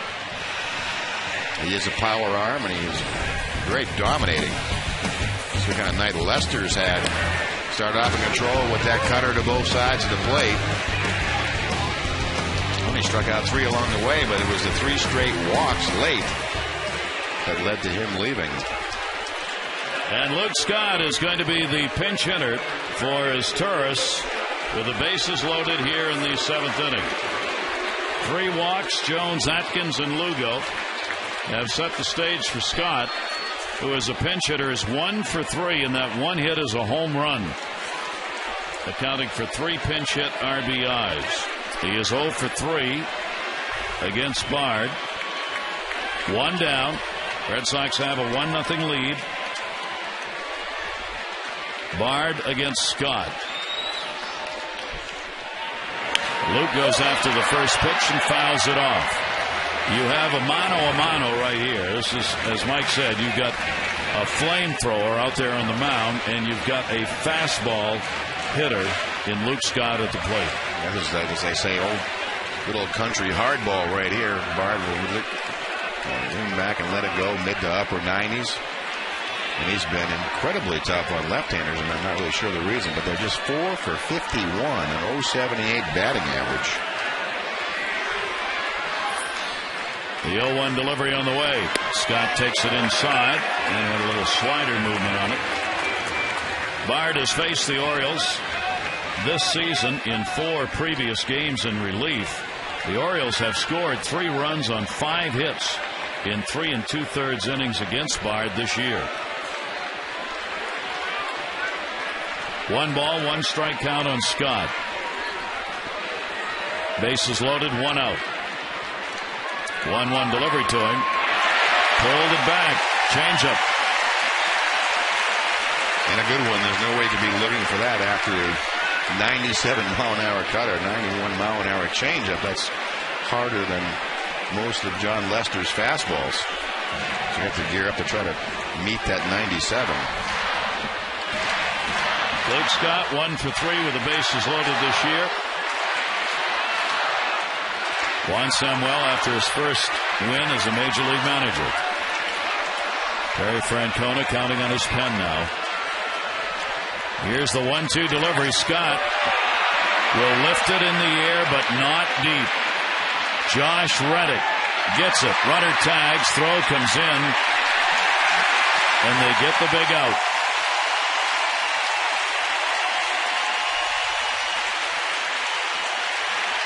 Well, Scott does not get it done. He does not get that runner in from third with one out. And now there are two down.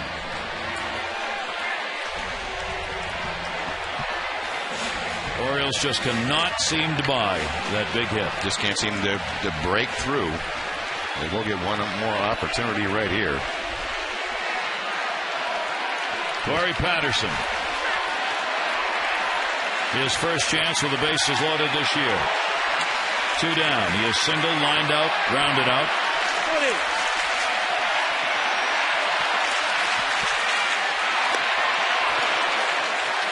Inside to him for a ball. Reddick has moved in center field. He's playing fairly shallow. 3 or 4 steps in on Patterson. He's not going to let one drop in front of him. Here's the 1-0 delivery. Popped up. Third base. Youkilis. And he's got it. So the Orioles with a great chance get the bases loaded with only one away and leave them loaded.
Monica Barlow and her husband watching the ball game here tonight. They were just on Kiss Cam. Son of a gun, we caught you. Happy birthday. A great lady. Now she's looking at the TV. Sit down and look this way. Look at the camera. Come on. There you go. Happy birthday, Monica. Probably waiting for an instant replay. That's right. A looper by Reddick. And that's going to fall in. Takes a bounce. Going to try for 3. Jones can't handle it, and he's going to end up at third. Reddick on the first pitch in the 8th inning either has a double and an error or a triple. Really seems to really one-hand this ball. Takes a little bit off. Looked like a straight changeup from Jeremy Guthrie. He just laces it out against the wall. Jones unable to pick it up with the first grasp. And Reddick, who runs well, leading off the inning, actually turns it on, going around from second to third. So second straight inning, Red Sox lead it off, swinging at the first pitch, something that we established that so that Jeremy Guthrie would throw strikes on that first pitch. First triple of his career. And Hall 0 for 2 now. His job to get him in. Just the 4th hit off Guthrie. And the pitch is taken inside for a ball. Lugo's going to go over to short as Torres was pinch hit for it, and Scott Moore will play second base. So the Orioles don't get anything in their bottom half of the seventh, top of the eighth. The Red Sox first pitch start with a triple. And Guthrie will get the strike, 1-1. That was David Hernandez in the bullpen. We certainly were told he would be the setup man for the near future. Orioles infield is drawn in. Here's the 1-1 delivery. Hall a chopper, runner not going. Lugo will make the play over to first and get the out. Hall is retired. Well, there's one down. Time to text in your vote for the AT&T Player of the Game. Here are the candidates tonight. Jeremy Guthrie on the mound. Tremendous performance. Has given up 1 run so far. Lester left 6 1/3, no runs. And Euclid, the only run scored in the game, a homer. Text in your vote A, B, or C to 51862. Infield stays in. Marco Scudero 0 for 3. Josh Reddick at third base. A chopper, runner not going. Base hit at an RBI. Through the drawn-in infield, Marco Scudero bounces one to left and a 2-0 Red Sox lead. You see the Oriole infield playing in. And just kind of a Baltimore chop just out of the reach of both Tejada and Lugo. Maybe it would have been a difficult play even if your back is well placed. 16 RBIs for Scudero. Juan Samuel is making his way out. He has not given the signal to the bullpen.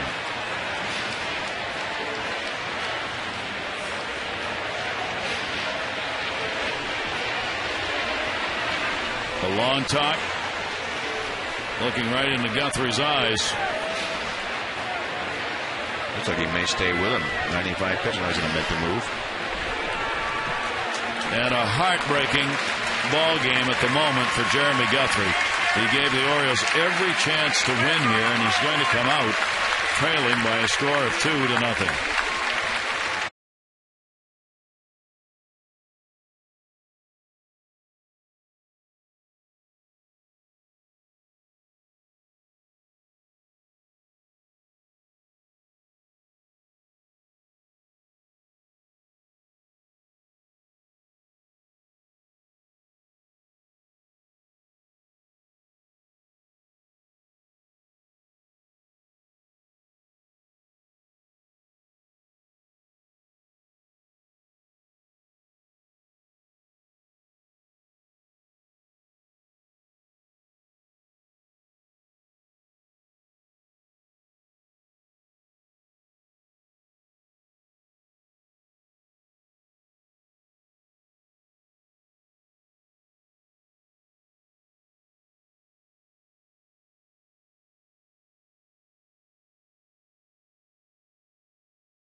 To win this ball game, he'll now watch David Hernandez. Yeah, on the air he's not allowed, or certainly Jeremy Guthrie has not given up a run in the 7th or 8th inning all year. And now David Hernandez will come on, 11th game of the year.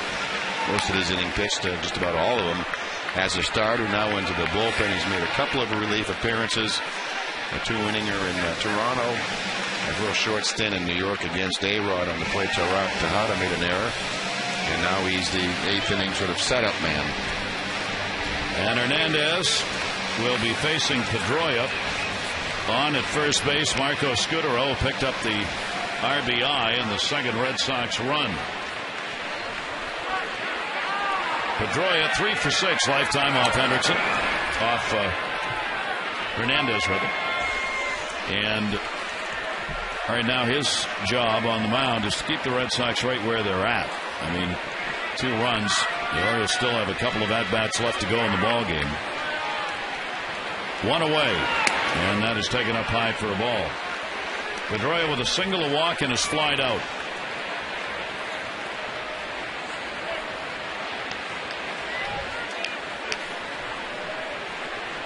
Last work for David Hernandez, the relief appearance Friday that he got 2 scoreless innings in, his longest, his first work out of the bullpen. It came after he had started and gone 1-5 with an ERA of 5.31 in 8 starts, pitching between 5 and 6 innings in those ball games, and the decision made to put him in the pen. I think the idea came that first time through the order, the league hitting .220 against David. We got to that third time around, they're up around .350. So the Red Sox have 2 runs on 5 hits. The Orioles no runs on 4. Red Sox are stranded 3 and the Orioles 7. 5 of the 7 have been in scoring position tonight. And Hernandez comes on and walks the first batter he faces. Well, the Red Sox are still just 1 down. They have runners at first and second. Rick Kranitz on the phone.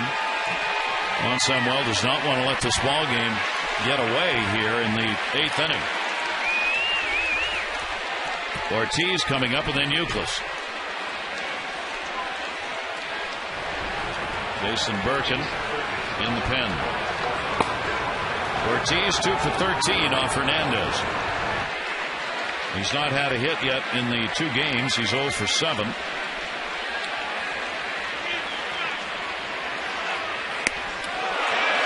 He's trying to hit one back to Boston. Strike 1. Hernandez is trying to throw one back to Boston at 95. So another one of those classic battles, the fastball hitter against the fastball pitcher.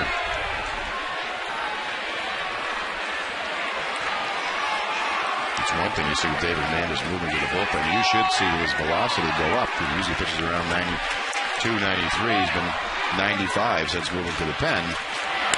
That one hard to first. What a shot. Wigginton's got it. There's one. Hernandez. And a double play. Fine start of that by Wigginton on a blistering one-hopper by David Ortiz. And let's see if the Orioles can take this good defensive double play and work some offense off it.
Our coverage on Masson HD begins at 1 with those extra, presented by your local Ford dealer, followed by game coverage at 1:30. All the access you need right here on Masson.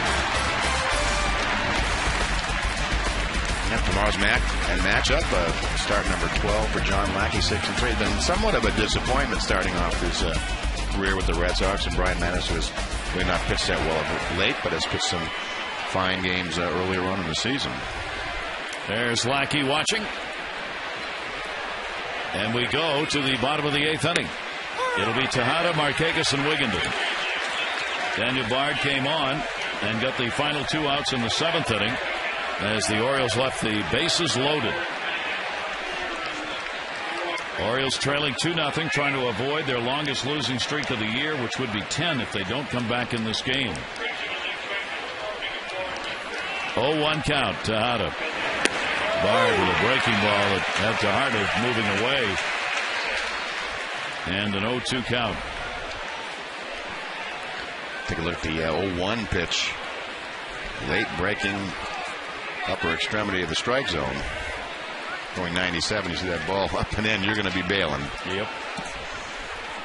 Tejada will have to protect here with an 0-2. Bard's delivery.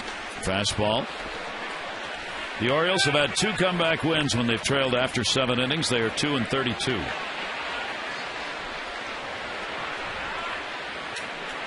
Papelbon, of course. Where do I play? Where do I play? Well, that's Hall. Well, one of them's pointing to the left, and another coach is pointing to the right. Bill Hall out in left field. Here's the 1-2 delivery. Tejada, chopper. Martinez, nice play, and gets it to Bard in time to get the out. 1 down. You can vote for your favorite O's for the 2010 All-Star Game at Orioles.com, and if you do, you could win a Vote Orioles VIP Experience All-Star Sweepstakes. Lucky winner, 4 tickets, upcoming game. You get parking, on-field passes for batting practice, meet and greet the O's All-Stars, and a personalized All-Star Game batting practice jersey.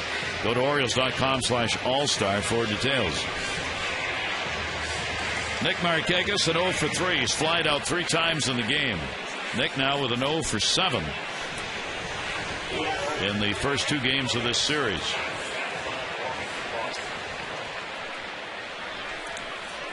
Bard getting the all-important first out. The Orioles now need, of course, get a base runner on in order to get the potential tying run to the plate. Markakis 1 for 4 off Bard. To the hole. Again Martinez. And again Bard gets over. Those 2 are mighty happy. There was spring training this year. So Victor Martinez has played an outstanding first base tonight. Made a couple plays earlier on. Will Oman, the left-hander.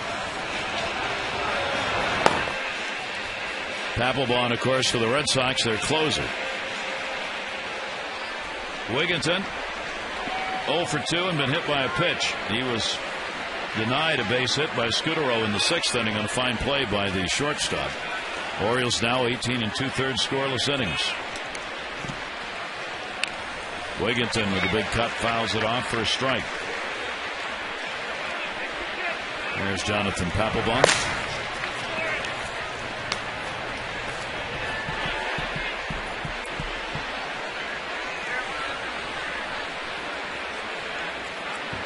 Lester leaving the game, no runs, 4 hits, 6 1/3. He had 3 walks and 4 strikeouts and a hit batter. He's got a chance for a 7th win. Could go 11-0 against the Orioles. And that breaking ball again at Wigginton leaning away, but it misses. Wigginton, a 1 for 4 off the lanky right-hander.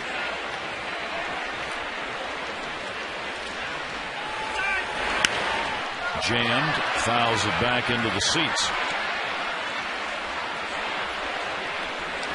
99-mile-an-hour fastball. Best one, hardest one we've certainly seen in a while.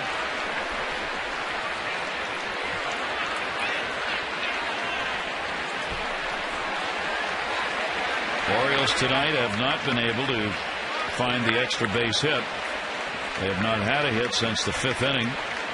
7th inning, bases loaded, came via 3 walks. Here's the 1-2 delivery. Wigginton right off the end of the bat. Cues that one away.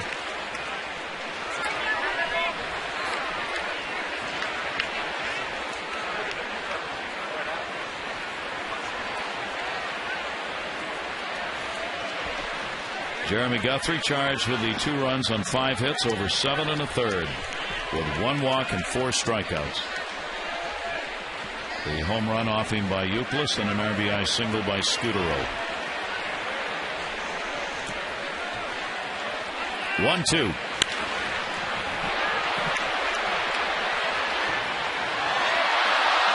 Another 99-mile-an-hour fastball. You can tell what an outstanding fastball hitter he is just to catch up with it.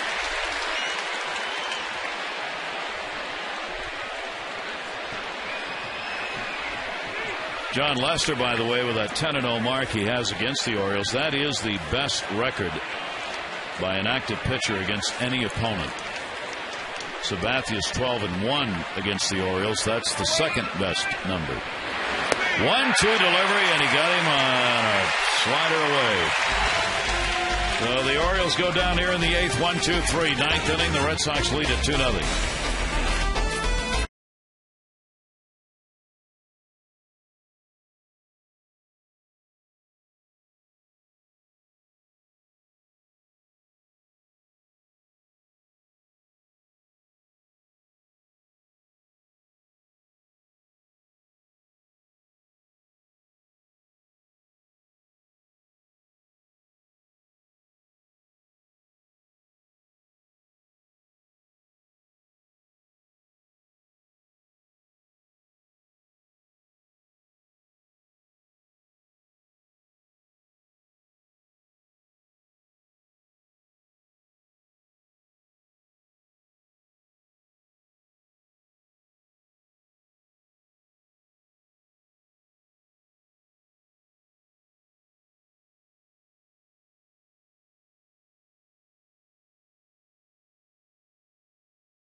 Grab your bag.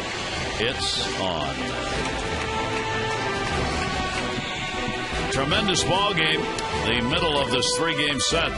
A 2-0 lead, though, for the Red Sox. 2-5-0. 0-4-0 for the Orioles. David Hernandez on in relief of Guthrie. Came on to get the double play ball after walking Pedroia. Got the double play ball off Ortiz to end that last inning. Here's Euclid. Kevin Euclid, the home run, 7th inning, his 12th of the year. He's had a double as well, 2 for 3 in the ball game, and 4 for 8 in this series. And Euclid takes it. Fastball up middle of the plate. One of the very few mistakes that Jeremy Guthrie made tonight. He got out of a tough jam back in the first and pitched extremely well. 1-1 delivery. Popped up first base, Wigginton. And he's gone. So Euclid retired, 1 away in the 9th inning.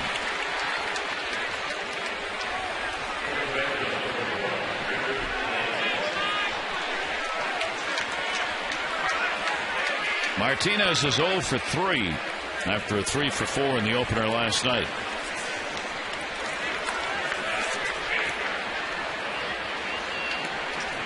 Victor Martinez, .290 batting average now, 7 home runs, 27 RBIs,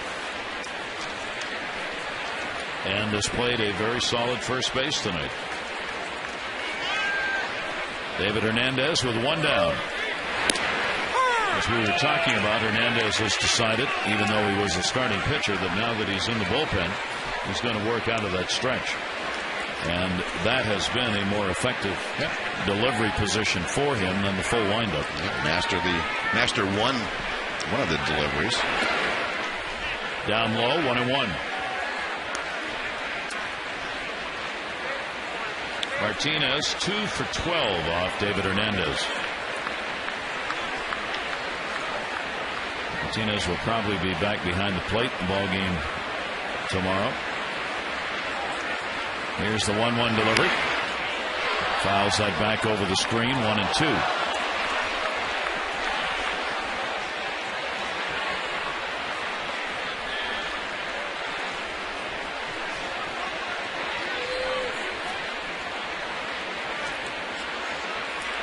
Philadelphia got 6 runs in a ball game.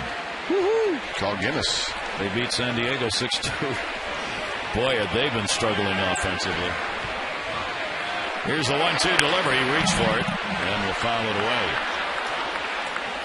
Time to update you on the AT&T player of the game voting. You still have time to text in your vote. Guthrie, Lester, or Youkilis. Jeremy Guthrie on top. Text it in at 51862. Results in the O's Extra post-game show. 1 ball, 2 strike count on Martinez.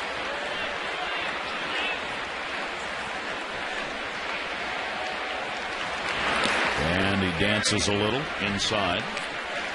Philadelphia's lost their first place lead in the National League East to the Braves. Atlanta a 2-game lead starting it. Mets 4 games out. Mets are going to be coming in after the Yankee series for a 3-game set. They're in the race in the National League East. Red Sox trying to make up games on both Tampa Bay and New York, who lost today. And Juan Samuel trying to get his first win as a Major League manager in this his second game. He'd like to get his first run as a manager. Yeah.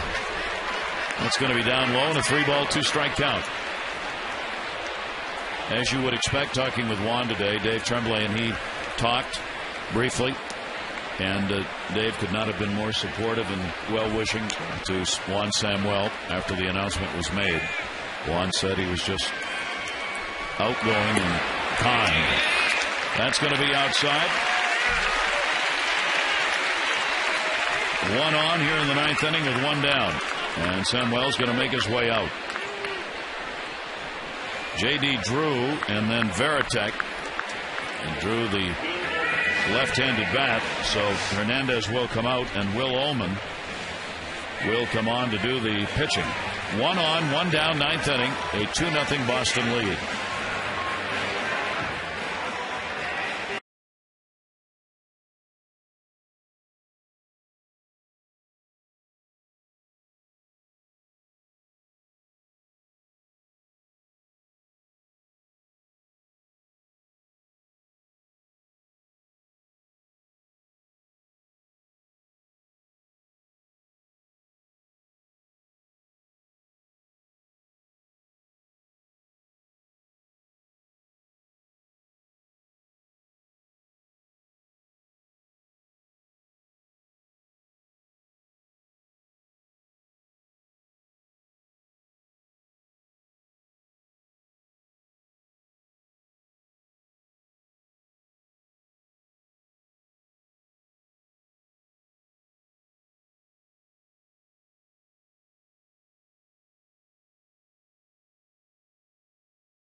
Back here at Camden Yards for Jeremy Guthrie. I mean, it was just an exquisite performance as a starter. Yeah, he retired 15 in a row at one point. Came out of the chute in trouble in the very first inning. Gets out of that second and third jam. I mean, he really pitched a great ball game. And if the Orioles would have 5 runs on the board, we'd be certainly singing his praises. Yep. And will anyway, and he's given the Orioles a chance to win. Absolutely. They've got another at bat. They'll need a late inning comeback, but it can be done. Now Will Ullman's on to try and make sure the Red Sox don't get any more. Runner at first base, 1 down. Here's J.D. Drew. And Drew will take the pitch away. He's had an 0 for 3 in the ball game tonight. Juan Samuel wanting this matchup to get Drew to the plate against the left-hander, since he's hitting under 200 off lefties, 197. Here's the 1-0 pitch by Ullman. 1-1.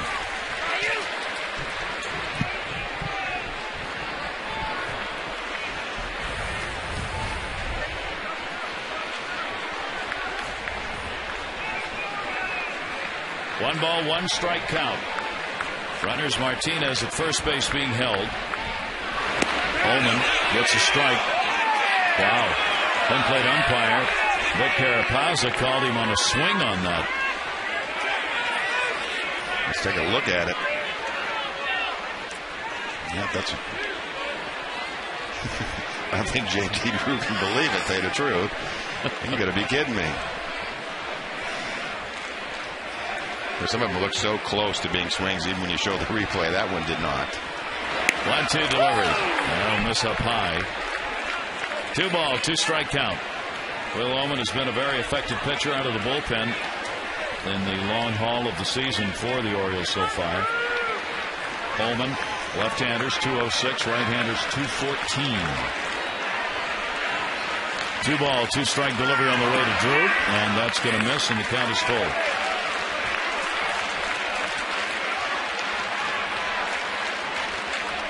On Samuel talking to Wigginton. Wigginton wanted to know if he wanted him to back off, and a 3-2 went away, and he said no.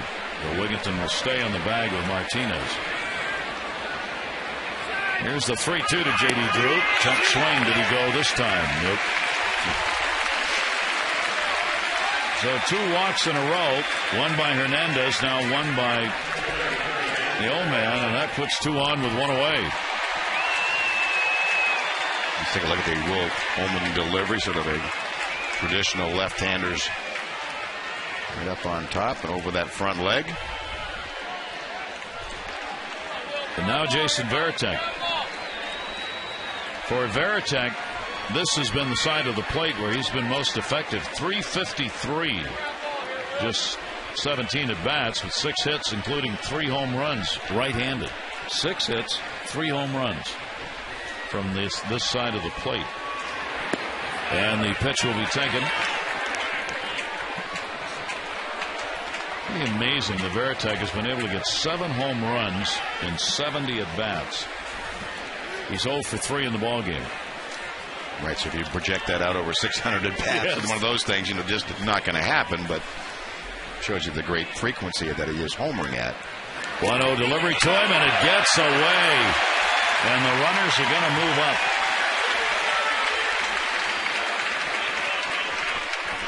No small matter. It'll be a wild pitch charged. Yeah, it almost looked like Wieters was crossed up. Take another look at it. Look, breaking ball in the dirt may have hit the plate and just sort of slid through the legs of Wieters.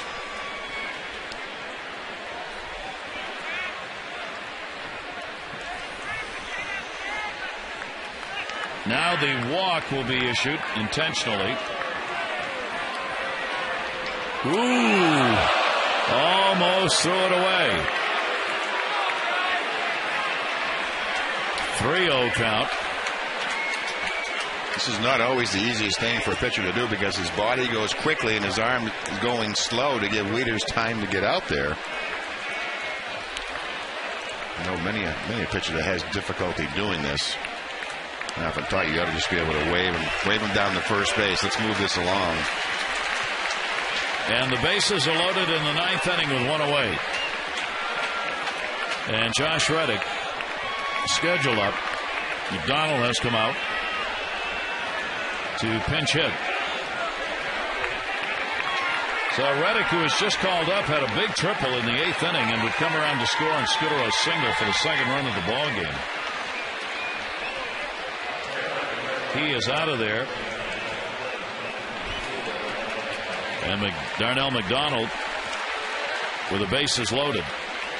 Rick Kranitz is going to come out to talk to Ullman about pitching to McDonald. And I was thinking, Francona really wants to give a day off to Beltre. Perfect position to put him in. But he's going to go for sort of a position-by-position swap with McDonald.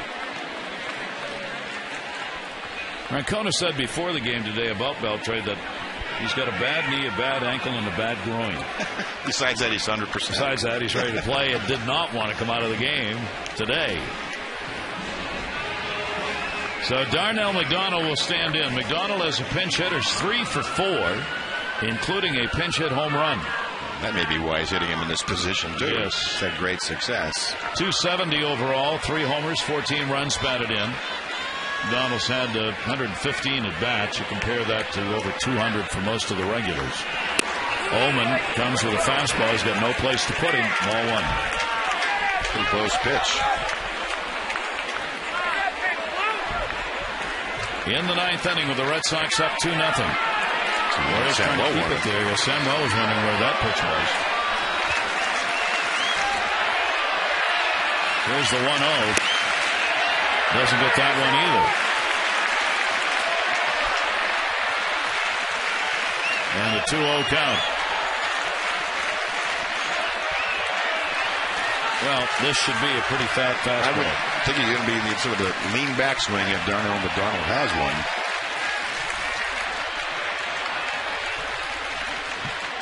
2-0. Got that in there. Kept it down low. Looks like he's taking all the way.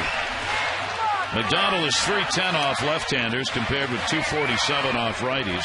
He's had all 3 of his home runs off left-handers. 2-1 strike count. And McDonald in the air, left field, not deep, but it's going to be fair.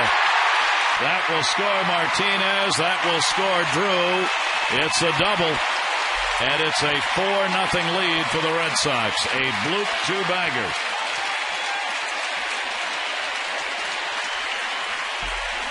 Well, let's see how we got to this blooper. What happens is when you fall behind in the count, very close pitch on ball 1, close pitch on ball 2. 2-1. Now McDonald's is going to start the bat because he's anticipating a strike. And even though you make a good pitch, because you start the bat, you're able to hit it over the infielder's head. If that's a 1-2 count, that ball probably does not leave the infield because he's starting the bat by being ahead in the count. 16 RBIs on the season, and McDonald gets it done as a pinch hitter. He improves his mark to 4 out of 5 and 4 pinch hit RBIs. Now the infield has to move in. And here's Hall, who is 0 for 3 in the ballgame. Runners at second and third, still only 1 away. 4 runs on 6 hits for the Red Sox. They've scored these runs here in the 1 in the 7th, 1 in the 8th, and 2 in the 9th. Hernandez will be charged with a run in the inning worked as a result of the walk he surrendered, one of the 2. 1-0 delivery by Ullman. Hall takes it. Wieters blocks it. And a 2-0 count. A very tough block, but what Darnell McDonald did is exactly what the Oriole hitters want to happen to them. Did a blooper just one time with the bases loaded. I mean, it's just so ironic, I guess. This inning starts off, you retire the first hitter, 3 walks, and you bloop and you score 2 runs. The Orioles almost had the same thing happen to them in the 7th. Leadoff out, 3 straight walks, and then they cannot score. Yep. 2-0 count. And that's ripped to left field. Patterson's not going to be able to get to it. It'll be off the wall. Veritek will score. McDonald will score. It's a double, and it is a 6-0 Red Sox lead.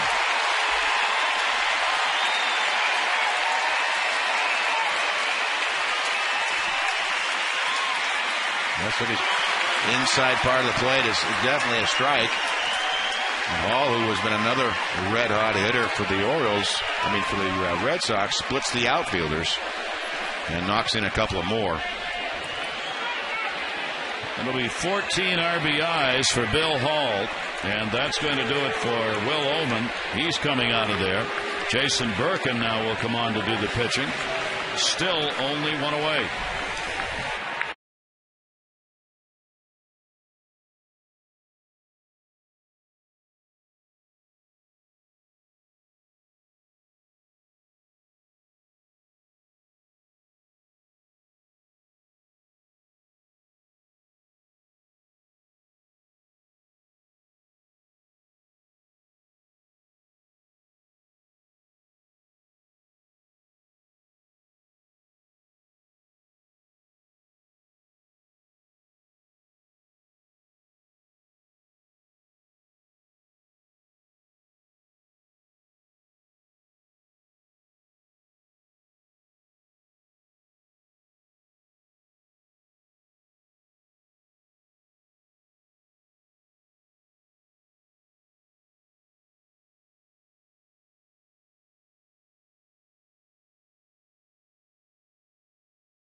and 2 doubles. And Jason Birkin in to pitch. They come out of the Oriole bullpen. Try to stop the bleeding. 27 in the third innings of work. 27 hits. He has pitched really well out of the bullpen for me. Surprisingly sneaky fastball, 90-92. Good slider, good command. He's been sort of a jack of all trades, and early on in the year, giving them long innings out of the bullpen. In some games they were behind early, and moving his way into a more meaningful role later on in the bullpen. Bill Hall, who just picked up that 2 RBI double, is on at second. He's now had 10 hits in his last 22 at-bats. He scored 10 runs, 2 home runs, and 6 RBIs in his last 7 games, and he's played 5 different positions. And pitched. Right. And pitched. A 1-2-3 inning. Amazing. So Jason Birkin goes to work. Birkin at the top of the order. Scudero. There's Hall out at second base. A ball game that had been zip with Guthrie pitching against John Lester has opened up late. Chopper.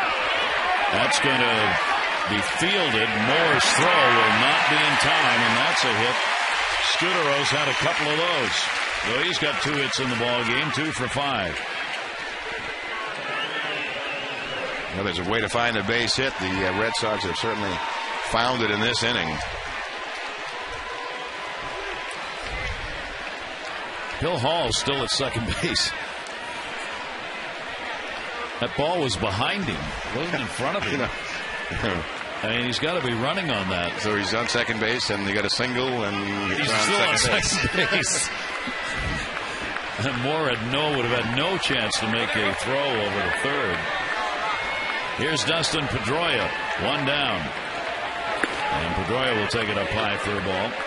Pedroia, he's had a single and 2 walks. So officially 1 for 2 in the ball game and 3 for 6 in the series.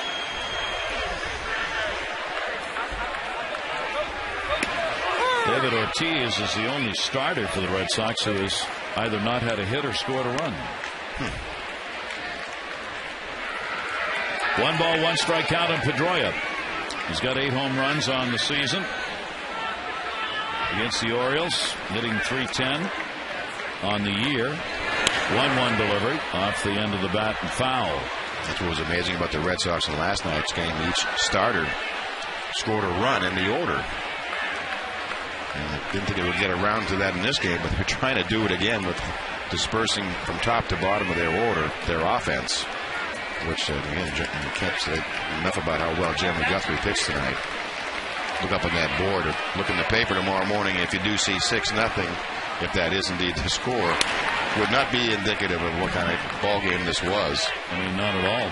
All of the runs coming from the 7th inning on. They looked up some numbers, a little bit disturbing for the Orioles. They've allowed 97 runs now in the 7th, 8th, and 9th, and have scored 56. It's starting to mount to almost 2-1.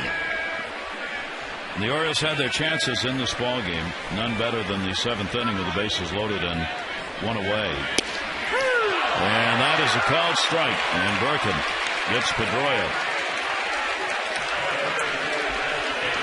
2 down. And here's Ortiz. They've batted around. Well, it's been a tough out to get the second out of the inning. Low in the boy in the black or a little bit outside. David Ortiz has hit into a double play, grounded out, struck out, flied out. So an 0 for 4 and an 0 for 8 so far in the 2 games of this series.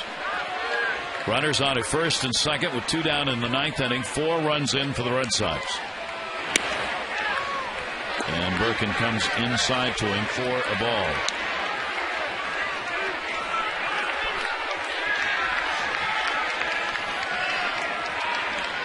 Ortiz 2 for 5. Lifetime off Birkin.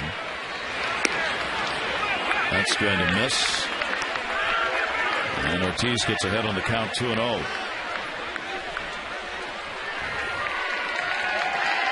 Two runs charged to Guthrie. Hernandez charged with a run. And at the moment, 3 to Will Oman. 2-0 pitch. Monster cut. 2-1.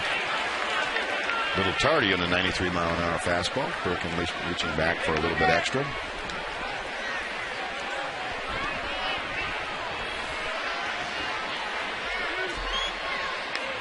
Left-handers against Birkin, hitting 171. Right-handers 333. 2 ball, 1 strike count. Shift is on for Ortiz.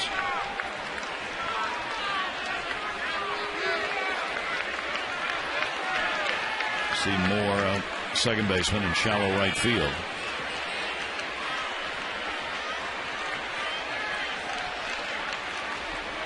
Here's the 2-1 delivery. And it goes to 3-1. No longer a save situation. Terry Francona may or may not use Papelbon. I thought Papelbon sat down. He had him up early, yeah. Papelbon up earlier, but he set him down. And Nelson's ready to go in the bullpen. I think he was up 4 runs ago. And he walked him.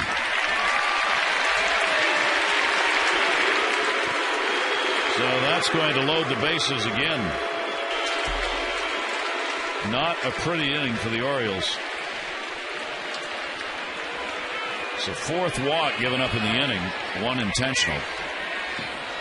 Rick Kranitz is on his way out again as Kevin Youkilis is going to come to the plate. Youkilis started the inning off by popping out.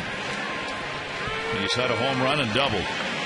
Boston.com had an interesting story, I thought, on Youkilis today, asking the question of how good a value is Kevin Youkilis. He's getting $9.125 million a year under his contract this year, next year, and the year after, and then they have a $13 million option for 2013. His numbers are comparable to the best offensive players in the game, really. I mean, you don't think of him as A-Rod, or certainly with Mark Teixeira and the kind of money they get, which is double what Youkilis gets. It's a lot of money, but it's been pretty well spent. 2 down, Youkilis with the bases loaded. Jason Birkin trying to find the final out. And he wants Wieters to come out.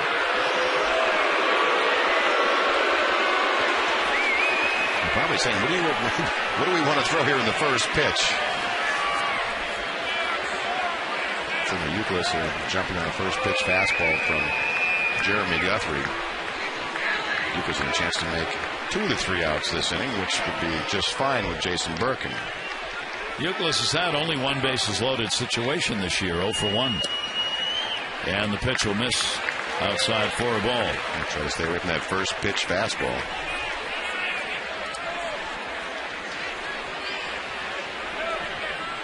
Kevin Youkilis 2 for 8 off Birkin. 1-0 delivery. Check swing. Did he go? Look at first. Nope. For a while, what looked like it might be a deciding play was the video review of a Marco Scudero fly ball in the 6th inning that was called foul. Very close to being a home run, scoreless ball game. That will get a diminished look upon review in this game, with the Red Sox picking up 6 since then. Birkin falls behind 3-0. No place to put him. Bases loaded.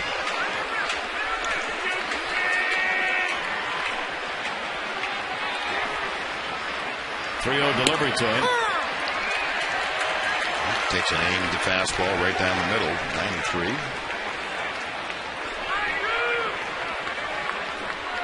Youkilis with 36 RBIs. He's about ready to move into the top 10 of the American League in runs batted in. 3-1. And Youkilis rips it into the corner. Corey Patterson over to get it. Hall will score. Scudero will score. Ortiz will stop at third base, and it's an 8-0 lead. 3 RBIs in the ball game for Youkilis and 3 hits. The nightmare continues. 3-1 pitch, anticipating a fastball, gets it. Just a BB down in that corner, much like the double he hit in the first inning to get Guthrie in trouble. But this inning just seems to continue on. It doesn't seem to. It is continuing on. Two down, runners at second and third. Martinez actually started this inning with one down when he got a walk. And the Red Sox have been off and running since. A 6-run ninth inning. Kevin Youkilis, 3 RBIs in this game, now has 12 RBIs against the Orioles this year in 8 games. And Birkin will miss a 1-ball, 1-strike count on Martinez.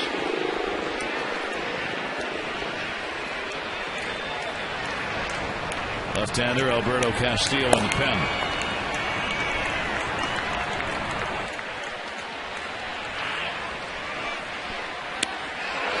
Speed delivery swung on and missed. 1-ball, 2-strike count.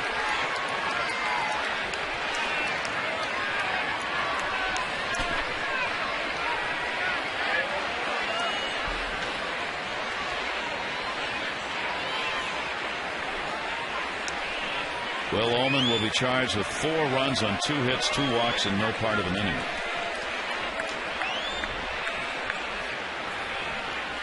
One-two delivery by Birkin, jammed him and gets the strikeout, but the damage is done.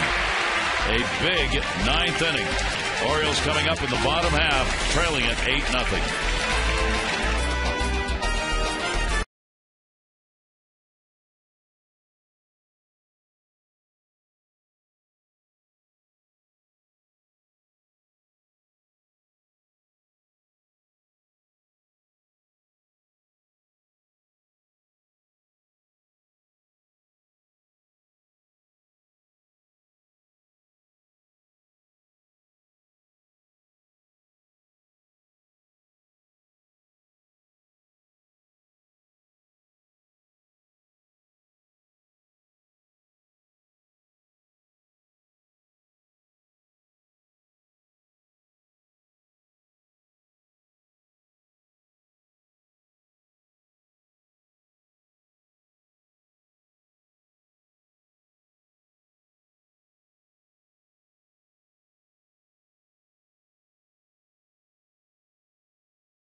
In the 9th inning, giving up 4 walks, and all of them ended up scoring. But outside of that, Jeremy Guthrie pitched a beautiful ball game.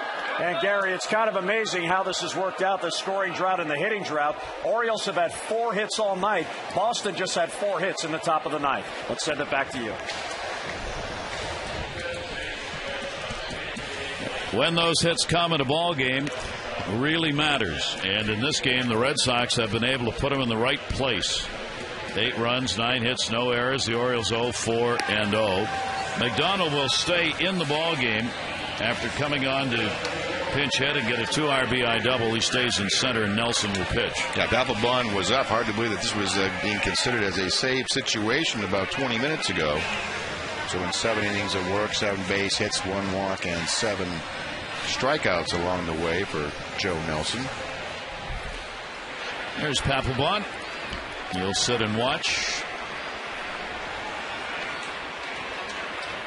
Wieters will lead it off, bottom of the 9th inning. Matt Wieters 0 for 3, 0 for his last 20. He has struck out, hit into a double play, and lined out. Average now down to 232. Daniel Bard worked an inning and a third, struck out 1. Here's the 0-1. That's going to be into the corner in right field. Chased down by Drew.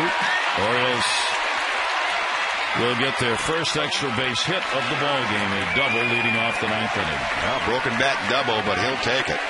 Again, they need to break this scoring drought that is up to 19 consecutive scoreless innings and being outscored in this 2-game series so far, 19-0. Broken bat double, that'll maybe get Matt Wieters going. So Wieters gets rid of the 0 for 20. And here's Jones. He has singled 1 for 2 and a walk in the game. The Orioles now facing their 10th consecutive loss. It would be a season high for them. Slider outside for a ball. It would even the series up with the Red Sox on the year at 4-4. John Lester looks as though he'll be the winner and go 7-2. He'll be 11-0 lifetime against the Orioles. Jeremy Guthrie would take this loss 3-6 and would be 1-6 lifetime against the Red Sox. 2-0 count on Jones. And for Juan Samuel, it looks like he's going to have to wait another day to find that win. Nelson appearing in just his 7th game. 2-0 delivery. And he misses down low. 3-0. This will drive a manager nuts. Got an 8-0 lead, and you're not throwing strikes. Harry Francona, even with an 8-0 lead, pacing. Start getting antsy. Here's the 3-0 delivery. Nelson came up to take Josh Beckett's place on the roster when Beckett went on the DL May 19. Beckett is still there. Nelson had been pitching at AAA Pawtucket. 3 ball, 1 strike count. And walked him. Yeah, not a good start if you're Joe Nelson. Get the big lead off double, now a walk. 2 on and nobody out. Garrett Atkins, 1 for 2, a single. He has struck out and walked.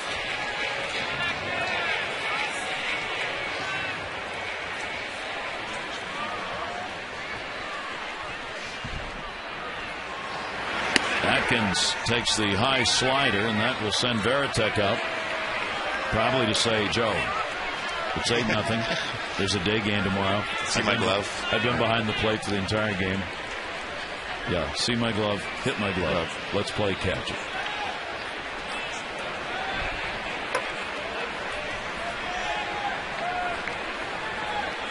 Well, knowing Varitek, I'm sure we're short and sweet. Yes. Throw it over, or you know where Pentucket is on the map. Here's the 1-0 delivery. Another slider, and the count goes to 2-0.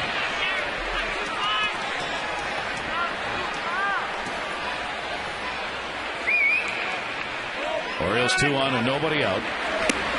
He's not even close. 3-0 count.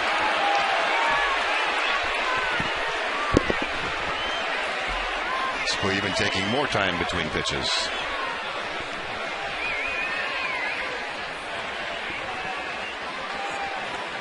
This kind of performance can interrupt a major league career. In midstream. Gets that one in for a strike. Nelson is a 35-year-old veteran out of Palm Beach, Florida. He's been around pro ball since '96. Not much major league action.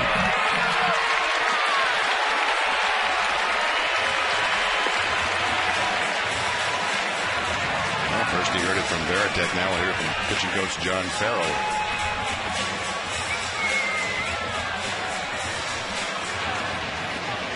The last thing you want to do with a 8-0 lead is have the bullpen get up behind you. And I do think there is some action in the Red Sox bullpen, which, number one, upsets your pitching coach, upsets your manager, and upsets those guys down in the bullpen. You actually see Papelbon up and throwing. An 8-0 game. An 8-0 game. And really, if you're on the mound, you're not feeling too good about yourself right now when you do that to your sort of teammates. You want to be a true professional and hold up your end of the bargain. So the bases are loaded. Julio Lugo's had a single. Officially 1 for 1. He's sacrificed and he's drawn a walk. Lugo gets the sacks full. Nobody out. And Nelson can't throw a strike. 2 grand slams.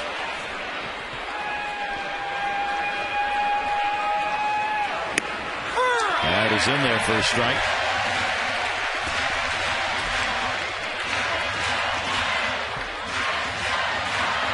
Red Sox had 11 runs, 16 hits in the ballgame last night. 8 runs on 9 hits in this ball game. They've scored 26 runs in the last 3 games. Lugo swings through that one, 1-2. Tomorrow afternoon, the final game of this series, with Brian Mattis against John Lackey. 1:30 game time, 1 o'clock for O's Extra. And Lugo asks for a timeout. Nelson will back off.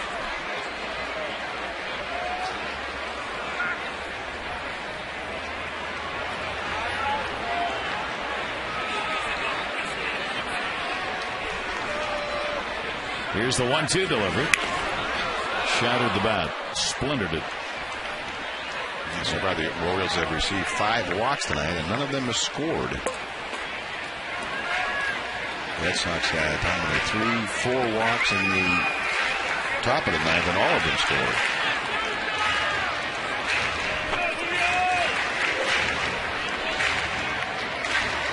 The game that really almost virtually featured no base runners early in it. No. You're just trying to do a head count. I think 16 men came to the plate in the 8th and 9th inning alone for the Red Sox, and the Royals are starting to get their share here. Here's the 1-2 delivery. And got it.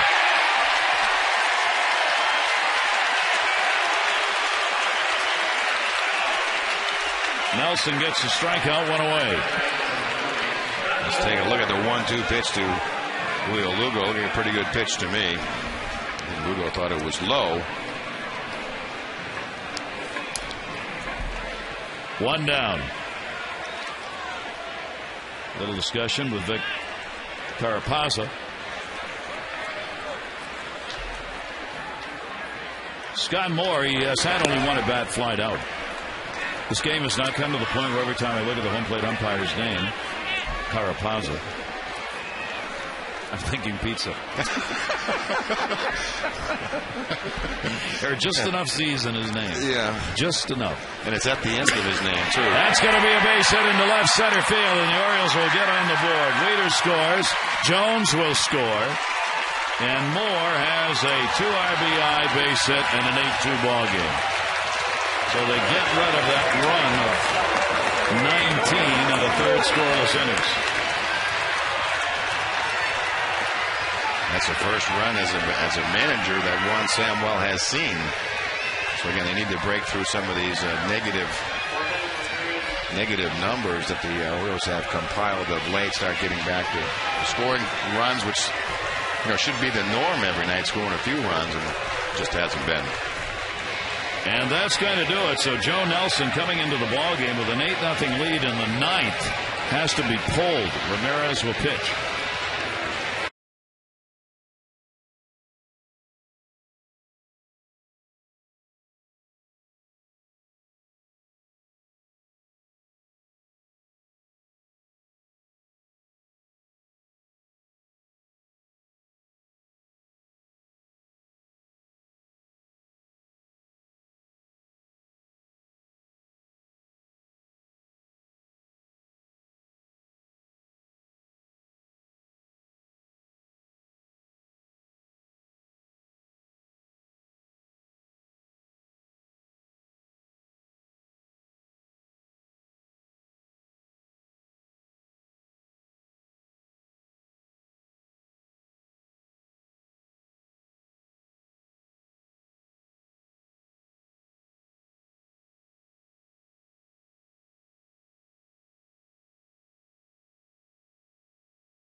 try to do what Joe Nelson couldn't do and have the Oriole mount an attack. So I'm sure he's not feeling real good about it, and probably neither are his teammates. Not looking like he's getting a whole lot of sympathy. So Ramirez, the right-hander, 27 years old, out of Venezuela. Bringing up actually the pitcher has struggled his last couple of times out. Gave up a run in each of his last 2 games, inning in the third, allowing a hit, and walking 1 in each outing. So again, Francona trying to preserve usually that good side, your positive side of your bullpen. Maybe using some people that have struggled of late to try to get the last couple of outs. 1-0 delivery. Corey Patterson, top of the order, and a 1-ball, 1-strike count. Corey with 1 hit, a single, 1 for 4 in the ball game. Ramirez, left-handers have hit him hard, 324. Right-handers, 250. Here's the 1-1 delivery. Patterson, a chopper to first base. Martinez will go to the bag. 2 down, runners will advance. So 9th inning and 2 away. And Miguel Tejada coming up. Ramirez has worked against the Orioles this year in 2 previous games. The Orioles got 3 runs and 3 hits off him in 2 innings. Miguel Tejada. Tejada's had an 0 for 4. A couple of hits and 8 at-bats in the first 2 games of this 3-game set.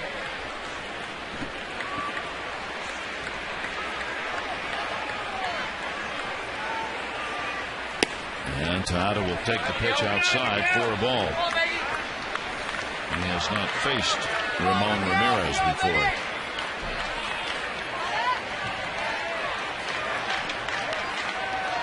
Red Sox leading it by a score of 8-2. A run in the 7th, a run in the 8th, and 6 runs on 4 hits in the 9th. 1-0 delivery, and that's a strike on the outside corner to Tejada. Red Sox, if they get this win, they're going to be 13-9 on the road.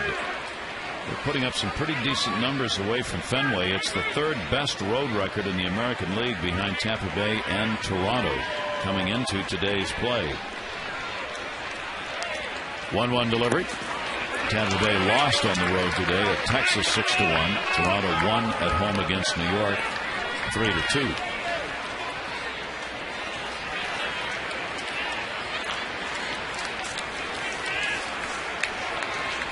Orioles with 2 in scoring position. Atkins and Moore.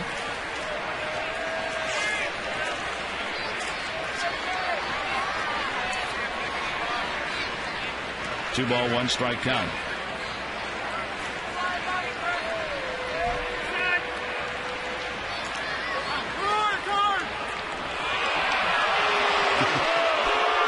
That's when people in the dugout start to yell out 10-20.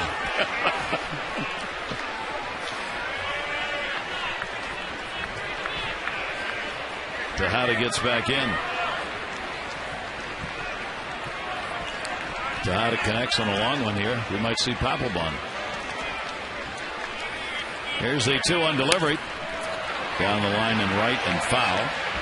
I'm sure Mickey would like to connect on one. It's been a while. Get out of that run that he is in. Second most at-bats in his career without a home run. 132 now.